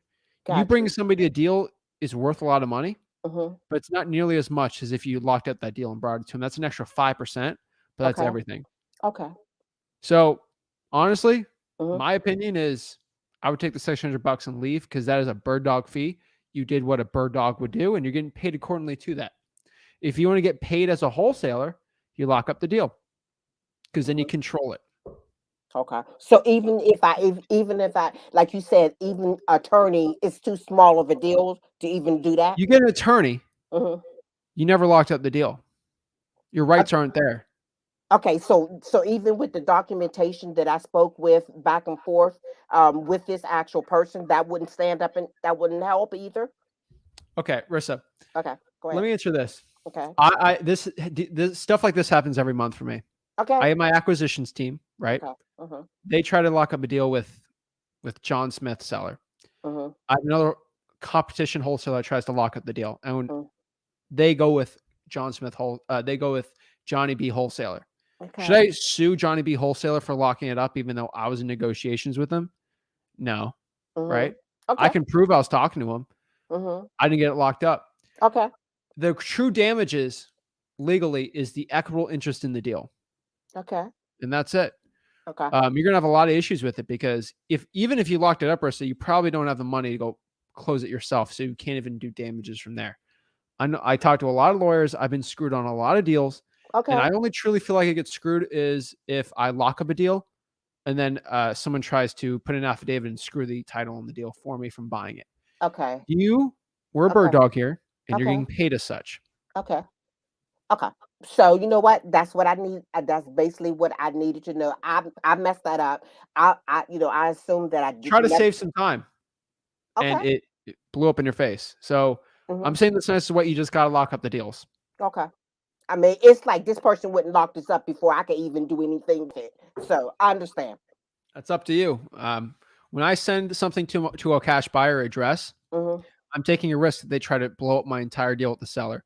Okay. But I have enough trust in that buyer Mm-hmm. that if they do that, I'm never going to deal with them again. Okay. Okay. You know what? And the bottom line is, thank you so much, Zach. You know what? I could stand the truth, the fact that it was a mistake on my part. So I'll go ahead and just assign and take what they're going to give me and walk away, and it'll be my first deal. I guess. Like, would that be acceptable for the June challenge? No, because you're a bird dog. Okay. Okay. You're a bird Oh, dog. You got okay. paid as such. Okay. I'm going Okay. to say this one last time. Mm-hmm. Please write this down if you need to, or just understand this. Okay. A JV has two parts. Okay. You lock up the deal and you try to find a buyer, Mm-hmm. or either someone locks it up and you find a buyer for them. Mm-hmm. That is how a JV works. If you Mm-hmm. send somebody a lead and they lock it up, you're a bird dog. Okay. All That's right it. then. Okay, you know what? The bottom line is that I have to accept that, and now I learned from this, and I kind of know how to move forward. Going, even I'll never ever put out my information, and then when I turn around, it's gone. Never. I Okay. don't do it. I Okay. lock it up because if I give that info when I lock it up, Mm-hmm. you can do whatever you want with the deal. You're Mm-hmm. not locking it up Mm-hmm. because I have it locked up. Yeah, and that's what happened to me here. I actually put the information on, someone else locked it up. So that's Rissa, message me who the person is, and I'm going to see who it is. And if I know them, I'll give them a good talk and see if I can help you because I'm very well connected in this industry. uh-huh. So I could potentially help. Don't say their name or anything because I'm not slandering anyone on here, but message Mm-hmm. me and maybe I can help. Okay, well, I already sent you an update on the actual information. So you know how Where? when you say June challenge, I sent the information to you this morning. Okay. Was it on Messenger? No. It's actually through the support. Okay, I'll look at it. Yeah, I'm just letting you know, don't stress out over it. I'm not. But yeah, Thank you that's so it. much. You know what? I'm going to go ahead and accept it. I'm going to accept my mistake and just move on. Okay. That's Is that it. Lawsuit's going to cost you at least 1 to 2 grand. okay? And now I know. I'll never put my information out there again. Thank you so much. Well, Rissa, do me a favor. Okay. When you lock up a deal, Mm-hmm. just put $100 EMD. I promise you, Mm-hmm. that's going to save you a lot of headaches. Okay. You know what? The bottom line, I made a mistake, and I put out something verbally, and someone ran with it. That's what happens. Trust me, it's happened to me a couple times, and I said to myself, I'm never letting this happen again. And that's my experience here. Okay, then. Okay. Appreciate it. Have a good one, Rissa. You too. Thank you so much. I'm just FYI for everyone. When I tell you something about an experience with I do, or if I just tell something and it seems like a statement, there was 5 years of pain that I had to deal with to get to that point. For example, when I tell everyone you should do $100 EMD, why do I tell you that? Do I say that because I get pleasure out of people giving $100 earnest money? I do not. Okay. I do not like giving $100 earnest money, even $100. I don't like that. Why do I say that? Because I've had so many deals where I locked it up and I didn't put an EMD and someone tries to steal the deal. And then I go to a court and they're like, why didn't you have an EMD? And it kind of screws me a little, but I still win the deal because I have better lawyers. And then I always put EMD after that, right? I had a $70,000 deal locked up. I made $70K on the deal. The only way I got the deal saved, my lawyer told me, the other lawyer said, because you had an EMD, said, if you didn't have an EMD, we would have cleaned your clock. But guess what? I had a $100 EMD down. And it wasn't even legality wise. It was just, I didn't want to go to court for it. And I got it there. So FYI for everyone out here, that $100 EMD means so much. Hello, Kayla. Kyla? Hello. Oh, hey. Hey, Zach. How's it going? Connecticut? Yeah. We Right. talked All like right. last year. I remember you. How's it going? Yeah. Long time no so see.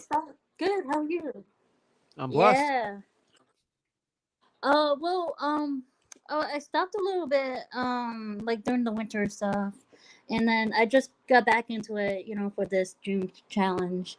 So, my biggest roadblock right now is just I am. I got the list for the tax delinquents for the towns nearby in where I live, and I got like about 4 cities that they email me back with all the lists. So I have a lot of good lists here, and then I also got a probate list in the city I live. So yeah, I have a lot of good stuff here. It's just when I contacted a lot of like the people here, um they just didn't pick up, and then some I just couldn't find the contact information. So what do you do for those when you can't find contact information? Two things. So reverse drawing for dollars, doing the sticky notes. I also like to Facebook message my sellers because pretty easy to find them, and they usually always read the message. Okay, yeah, I sent like two sellers on the Facebook message, so I'm just waiting to hear back. I just know it goes through a different mailbox because I'm not friends with those sellers. Yeah. It's gonna take Give a them a friend while for request. them to see if ever. Yeah. Oh, okay. Send them a Yeah. friend request. I They guess I will can see try it. I that. promise you. Who's this? Who's this girl trying to be my friend? Who is this? Do I know them? They live in the same state as me, huh? Accept it. See the That's true. message. Boom. One hack I've seen when they accept your message, unsend the message and send it again, and it'll pop up Okay. as a friend. Because so if I sent you a message right now and we're not friends on Facebook, you're going to be in the non-friend thing. And then if you accept my friend request, it's not going to pop up. You won't see it. So I got to send that again. Oh wow, that's a good tip. I'm gonna do that when I get off. Okay, so yeah, so I just for the other contact people, like I couldn't I couldn't find well, yeah, I guess you told me to reverse driving for dollars, Yeah.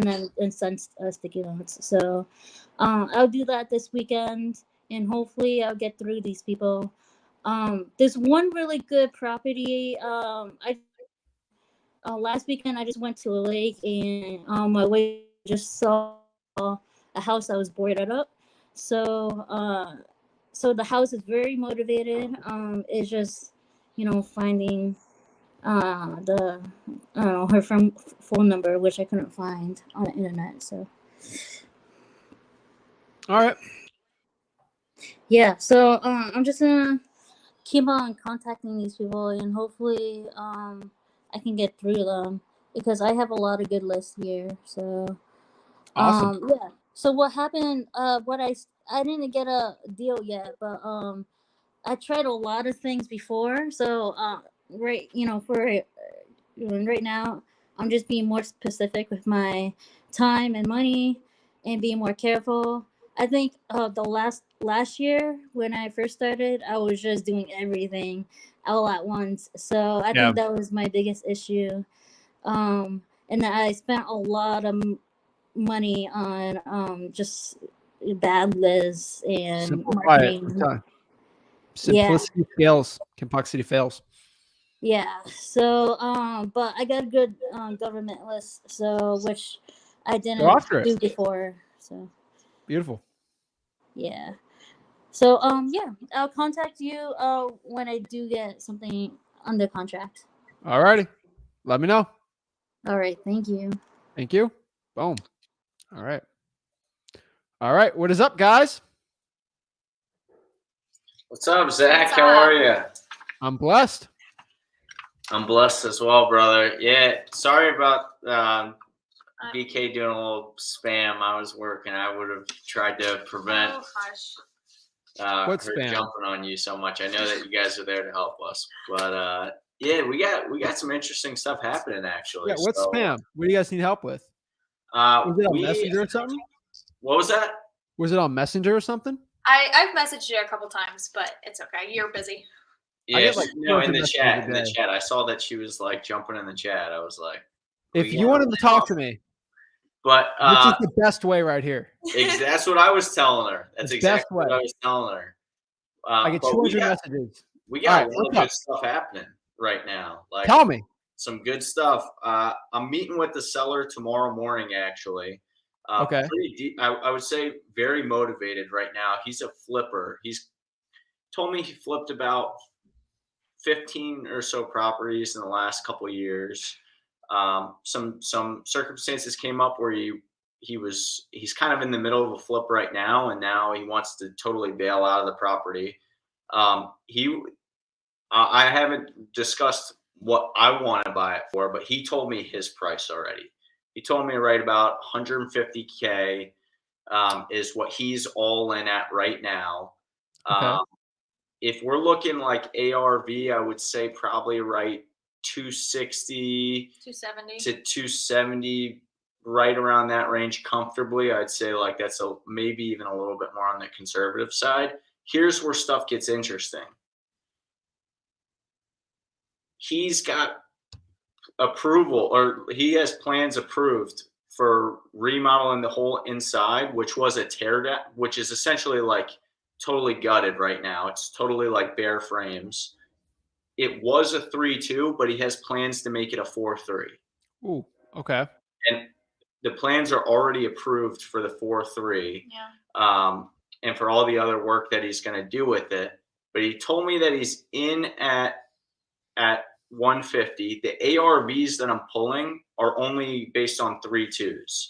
I didn't even want to consider the 4-3 in the equation just because It's not done. approvals, I'm sure you know better than anybody, like approvals don't really, I'm guessing they don't really mean that much. Not really. To the right buyer, but not really. Yeah, it's like, so I was kind of like, all right, maybe it's going to totally fall through with that, but we're right at 150, but I want to try to get your opinion on what's going to be the best offer that, I mean, he's pretty motivated. I'd say he wants to get this thing done in 20 days. He gave me a call. He's like ready to move, snap fast. CJ, I got a question for you. Yep. You and Brooklyn's definitely watched a lot of my stuff. What do you think I'm going to tell you? I'm just curious. What do you think I'm going to say? Get the lowest possible offer. And what are you going to do with the cash buyer? Not. What am I going to do with them? How so? Buy low, sell high, right? Right. So I keep it simple, and that's giving me the bet. My biggest deals are ones I don't even do. Like I do a little bit of comping. I don't really do too much. I just lock it up. I look at the motivation. You see motivation with this guy. He wants to sell it quick. I lock it up for the lowest price possible. Okay. You're very lucky you got the whole partner thing going on the appointment. One thing you're going to do is if he wants to sell at a price, you're going to get him say how much he needs to say. He's going to say 150. And they're going to say, hey, you know, my partner Brooklyn says, or whatever, at low price. Meet in the middle. You're fine. Like at the end of the day, you just got to lock it up for the lowest you can. Between you and me, let's have a conversation why Brooklyn's not here, right? Yeah. If he says he wants to sell, you say you're going to want to buy for 130, and he says he wants to sell for 160, and 160 is the least he's going to take, and he's super stubborn. Are you going to lock it up for 160? Yeah, of course. I'll talk to you later. No. No? Well, I'm sorry. It's difficult to hear. Brooklyn was on a call. Yeah. I was talking to a seller. Yeah. If he says 160, I'm not doing anything less, but I'll sign right now. Are you going to sign it? Yeah, I'm going to sign it. What if he says 140? Then you just got to get in the lowest and sign it. And then, dude. Okay. I have so many deals where I'm like, okay, I'm going to lock it up, and I bring it to 4 cash buyers. So let's say this 150 deal. I've had deals like this where I bring it to cash buyer 1. He says, I'm not buying this for over $100,000. This is a terrible deal.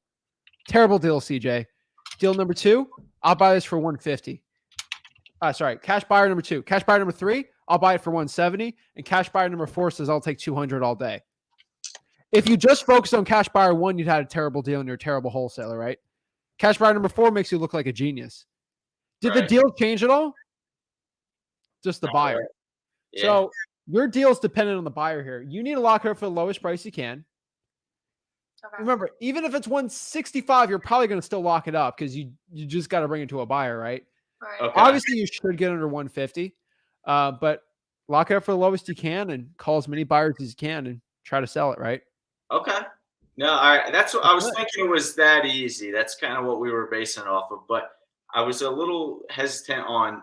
I asked him what he had the GCs come in at and tell him what the work was going to be. He's telling me right at about 80K, which kind of seemed a little far fetched. I mean, it's bare bones. It's frames right now. It is about right. You think that's good?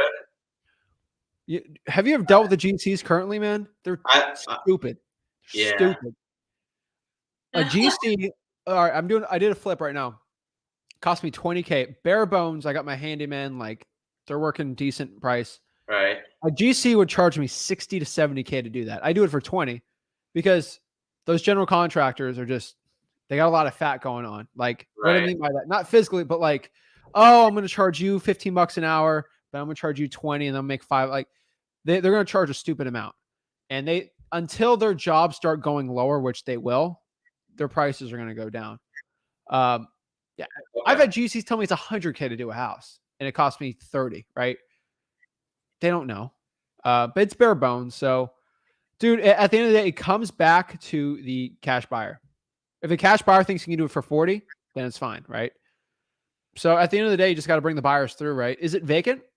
Yeah, no. So it's like the money right now.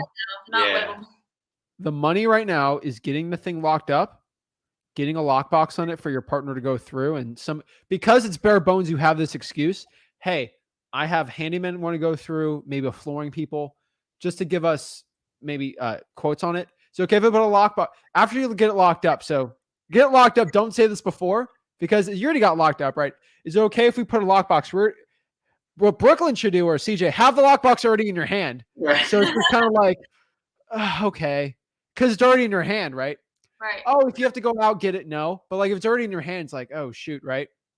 Well, this is boarded windows territory of town.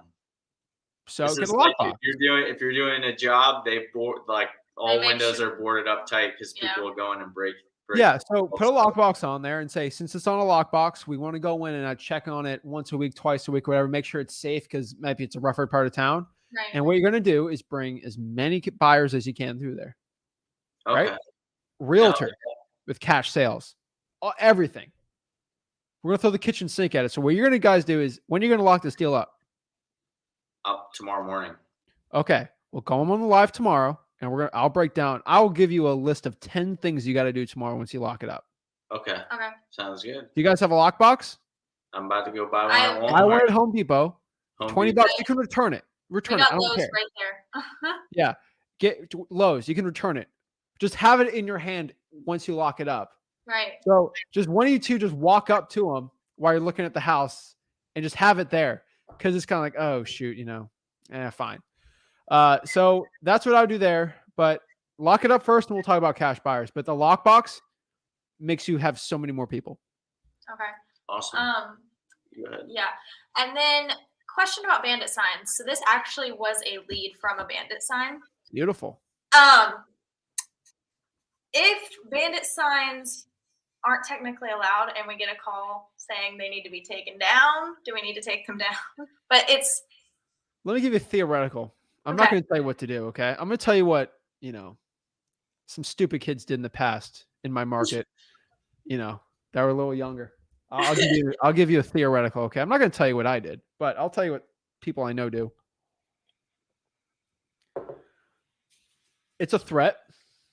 I've had probably 100 violations documented. I probably have an account for me somewhere for bandit signs. You'll never catch me. But every single time I've gotten a call, or my friend got a call, you always got to be careful on bandit signs, right? The way I always have these conversations is the same way. Hello, hi, who is this? What's your name? Sarah or John, whatever. Hey, John. And just talk about the property. What's the address of the property you're looking to sell? Now, code enforcement usually breaks at that. They don't play those games. I've had code enforcement officers after the 10th call do this to me. And I've always done this. I never give my name or my info. Okay. My name is Brooklyn. My name is CJ. What's your last name? My name is Brooklyn. My name is CJ. Okay. My boss doesn't let me give my personal information out. What's your name? John. What's your last name, John? Why do you need to know my last name, CJ?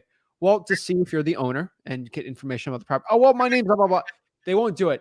If you can catch code enforcement giving you fraud saying they're John Smith who owns this house, they're in more trouble than ever. Right. So code enforcement will never give you a fake. They'll give you a fake first name, last name, but they'll never give you a fake property address and then a fake first name, last name, because that's fraud. They're defrauding you and pretending to be somebody who owns a property when they're really not. Oh my gosh. You could have an easy lawsuit right there. Right. So that's always the thing. Get the first name, last name, and the address.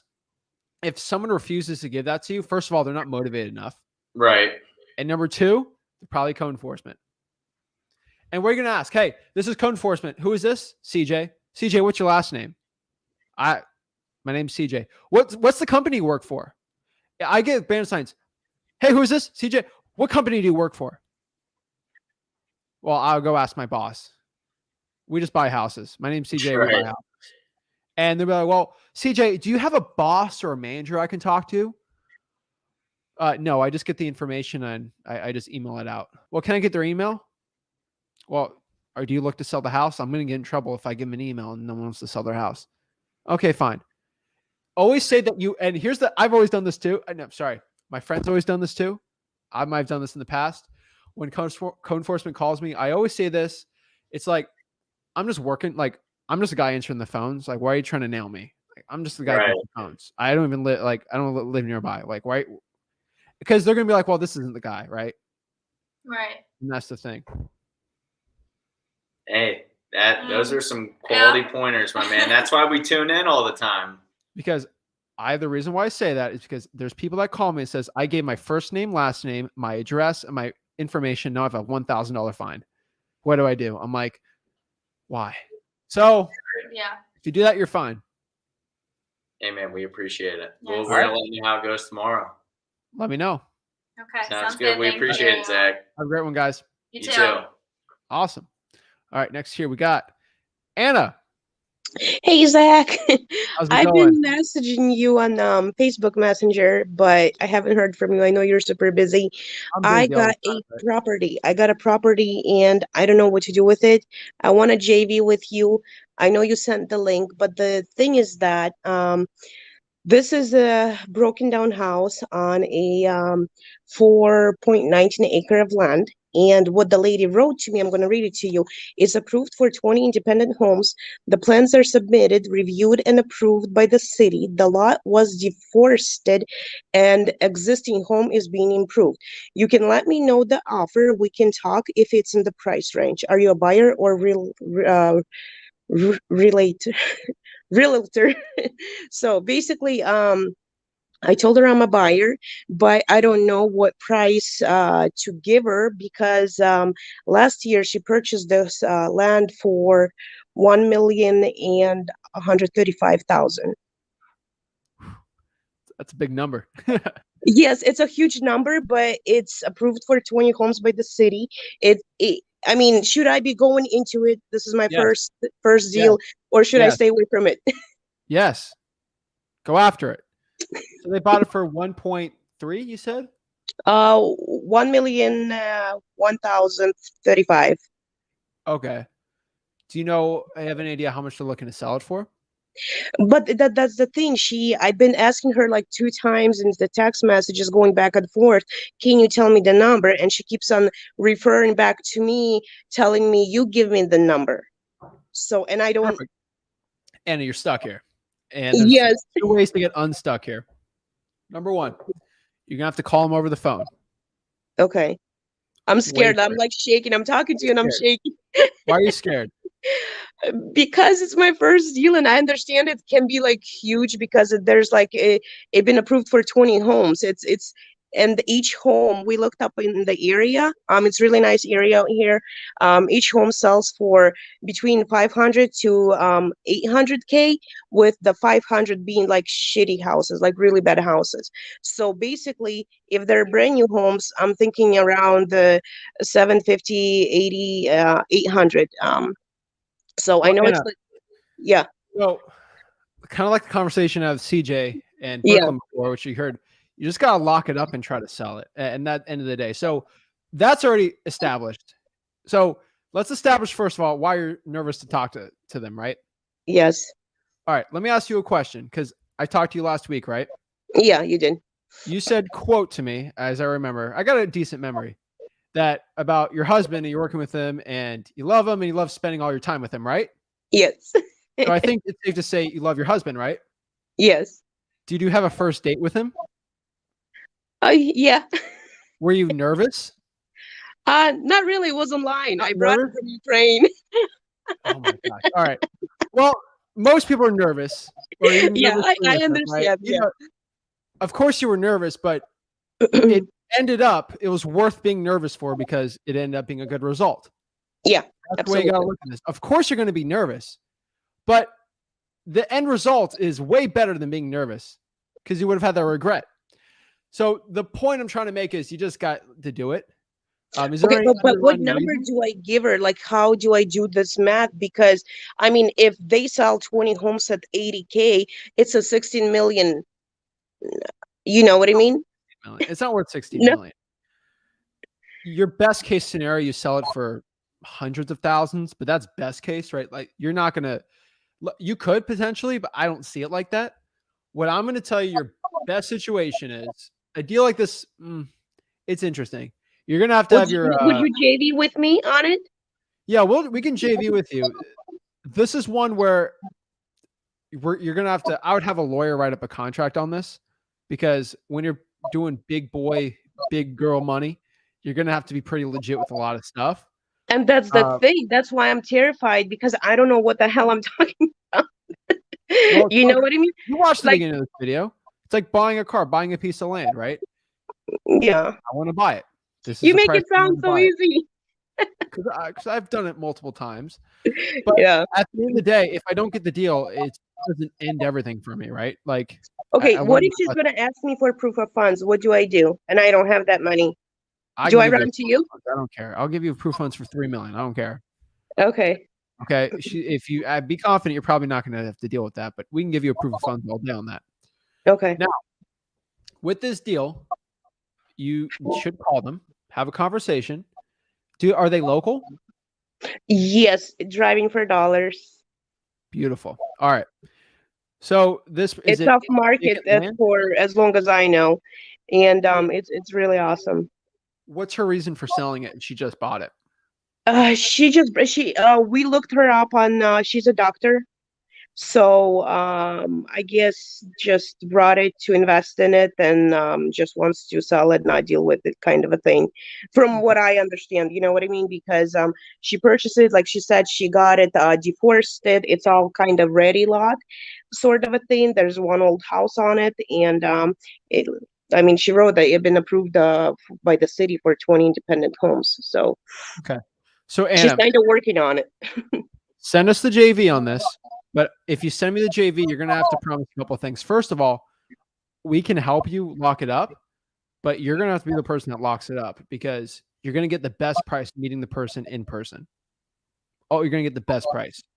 Like, you could shave a lot of money off of it. So what I'm going to tell you is, she's texting you on the phone. What are you willing to do? So if she bought it for 1.2, for example, right? 1.1, try to be a little under it and see if she budges on that. So the best situation is you meet them in person, you go look at the property, right? Take pictures, all that fun stuff. How far is that from you? Like 10 minutes, 5 minutes. 10 minutes. Perfect. I would go probably with your husband, just so like it's a partner team, right? And you play the good cop, bad cop, right? Like I've said. And you just go there, look at it, and just talk about it. Say, hey, this could be a really good development for me and my partner. Who's your partner, Anna? We got you covered. Don't worry. I have multiple builders I want to work with this. I'm going to have to call each of them and see which one I want to work with, because each of them are a little different, right? Okay. That's it. This is recorded on YouTube, so you can go by and see it. I can talk to you tomorrow about it. Rick can talk to you about it, so don't fret over it. But I honestly would say is I can help you get the contracts, all the proof of funds, all that stuff if you need it. But honestly, you need to go meet them with a contract in hand and agree to purchase it for the lowest price you can. Maybe your husband wants to buy it for $900, right? Maybe he wants to buy it for $900. and maybe like, well, I can't do 100. I can do 1.3, meet in the middle, whatever. Just try to lock it up for the lowest you can. The real money in this is going to be the buyer. And that's really where I'm going to have probably a team of 3 people called every builder within a 15-mile square radius and every hedge fund in the mom to go and buy this property. That's where the work is. Between you and me, the nervousness should be on the buyer, not on the locking it up. Locking it up is 20% of the battle. So I wouldn't even be But nervous. my biggest thing is like I don't, because there's a lot of potential in it, and she brought it for 1 million. Like, what do I offer? I mean, I understand. So basically, go offer her less than what she purchased it for. Correct? Yes. Okay. And if Market conditions she's have going to changed. say, and if she's not going to be texting me back, ask her why she's Call not her. texting. Call her. Okay. Do not text her anymore. Call her. Call her. Okay. Call her. I'm serious. If you're serious about buying a car, you're not going to be text. You could text, but like you'd probably call if you're more serious asking questions. So I would call and try to do this ASAP. Can you call for me? I'll give you the number. I mean, if you send it, we can. I can probably do it. Yes. I'm Zach, I'm terrified. I'm terrified because it's a big deal. I don't want to screw it up.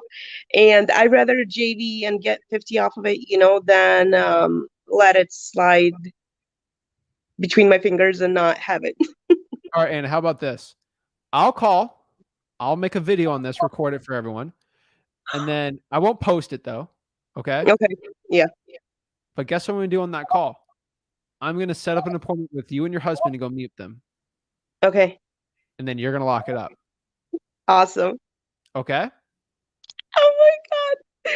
I'm like, but what did I tell you? Locking up is 20% of the battle.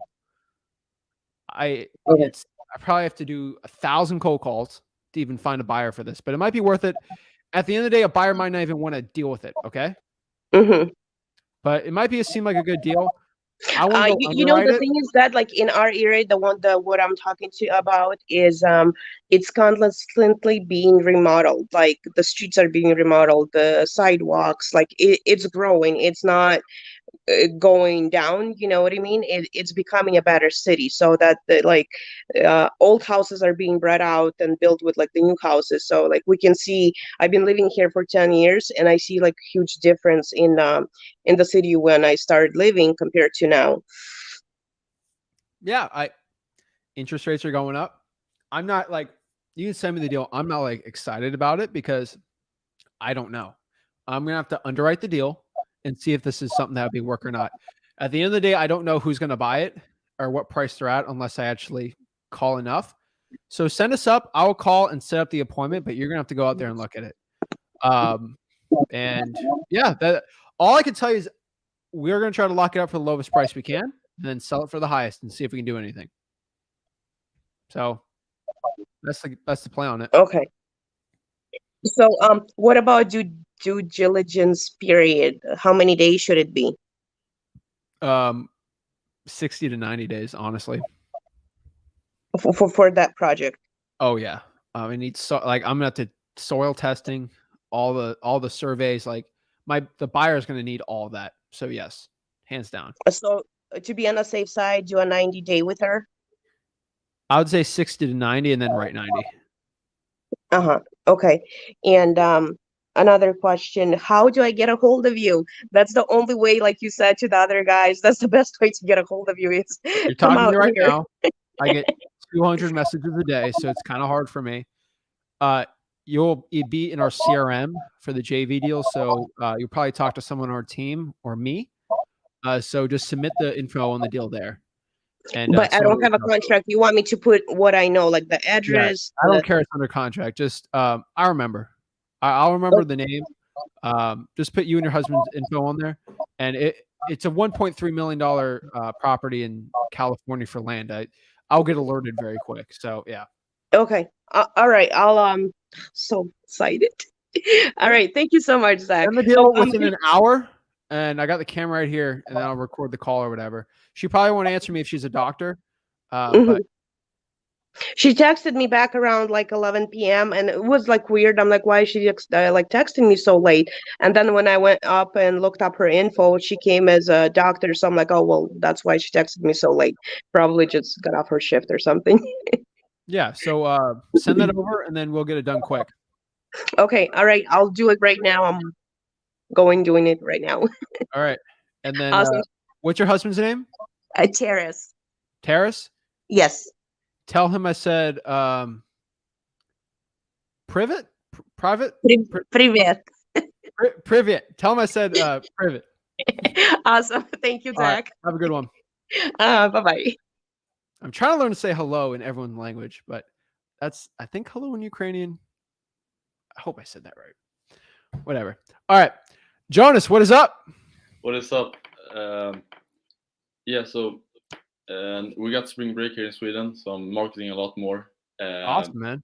But like I'm still struggling with the like talking to sellers after you've cold called them, like the confidence, and that's just you gotta practice. I get it. Yeah.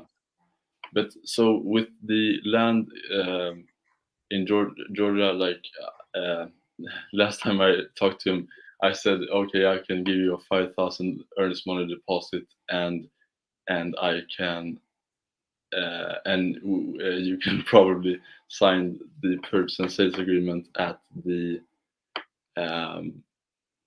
title company. So I'll just screw the pooch on that one. Like,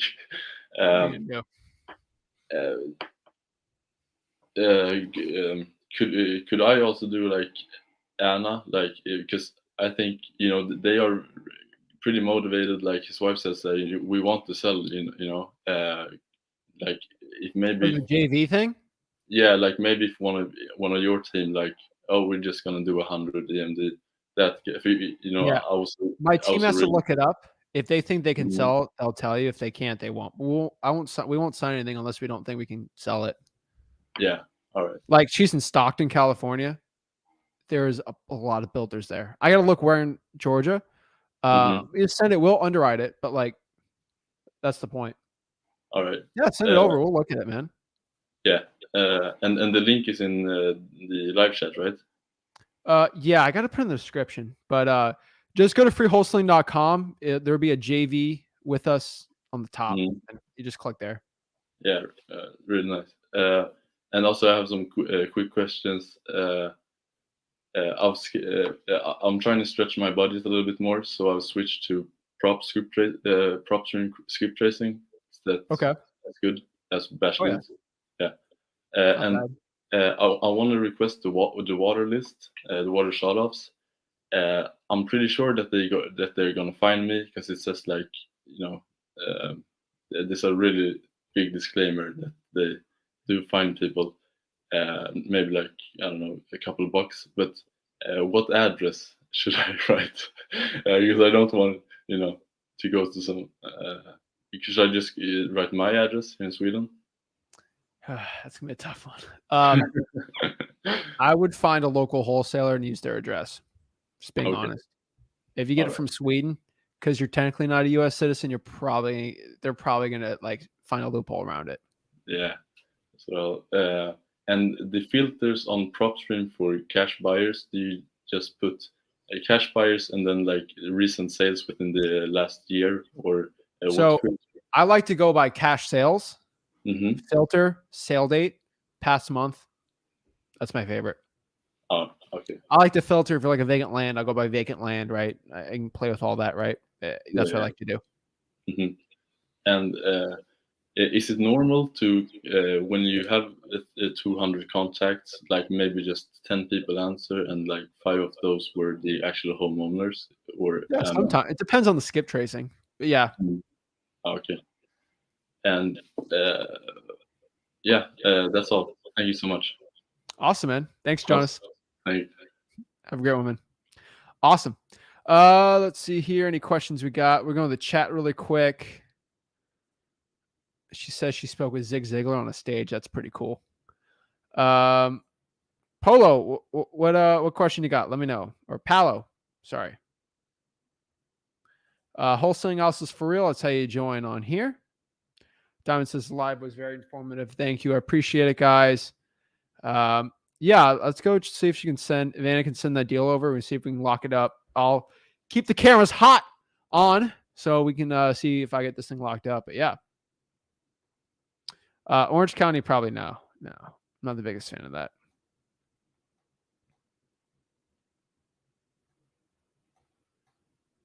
Appreciate John. Awesome. I thought John was on here. I thought I was going to hop on. Whatever. All right, guys, this is Zach Ginn. We're talking here. So this is how you talk to sellers. That is exactly everything. Appreciate it, John. But guys, if you want to get started in real estate wholesaling, this is the time to be going at it. Go to freewholesaling.com on the bottom. Check out all the channels, guys. Subscribe to everything. Go to freewholesaling.com. Subscribe to the Flip with Rick YouTube channel. Subscribe to the Zach Ginn YouTube channel and the Rick Ginn YouTube channel. We're making originals coming out for the Rick Ginn and Zach Ginn channels. So that's going to be pretty cool. Wholesaling Analysis Thriller has got the clips going. So we're getting it done, guys. Let's go. Guys, if you got any value, smash the like button and subscribe, and see you guys tomorrow.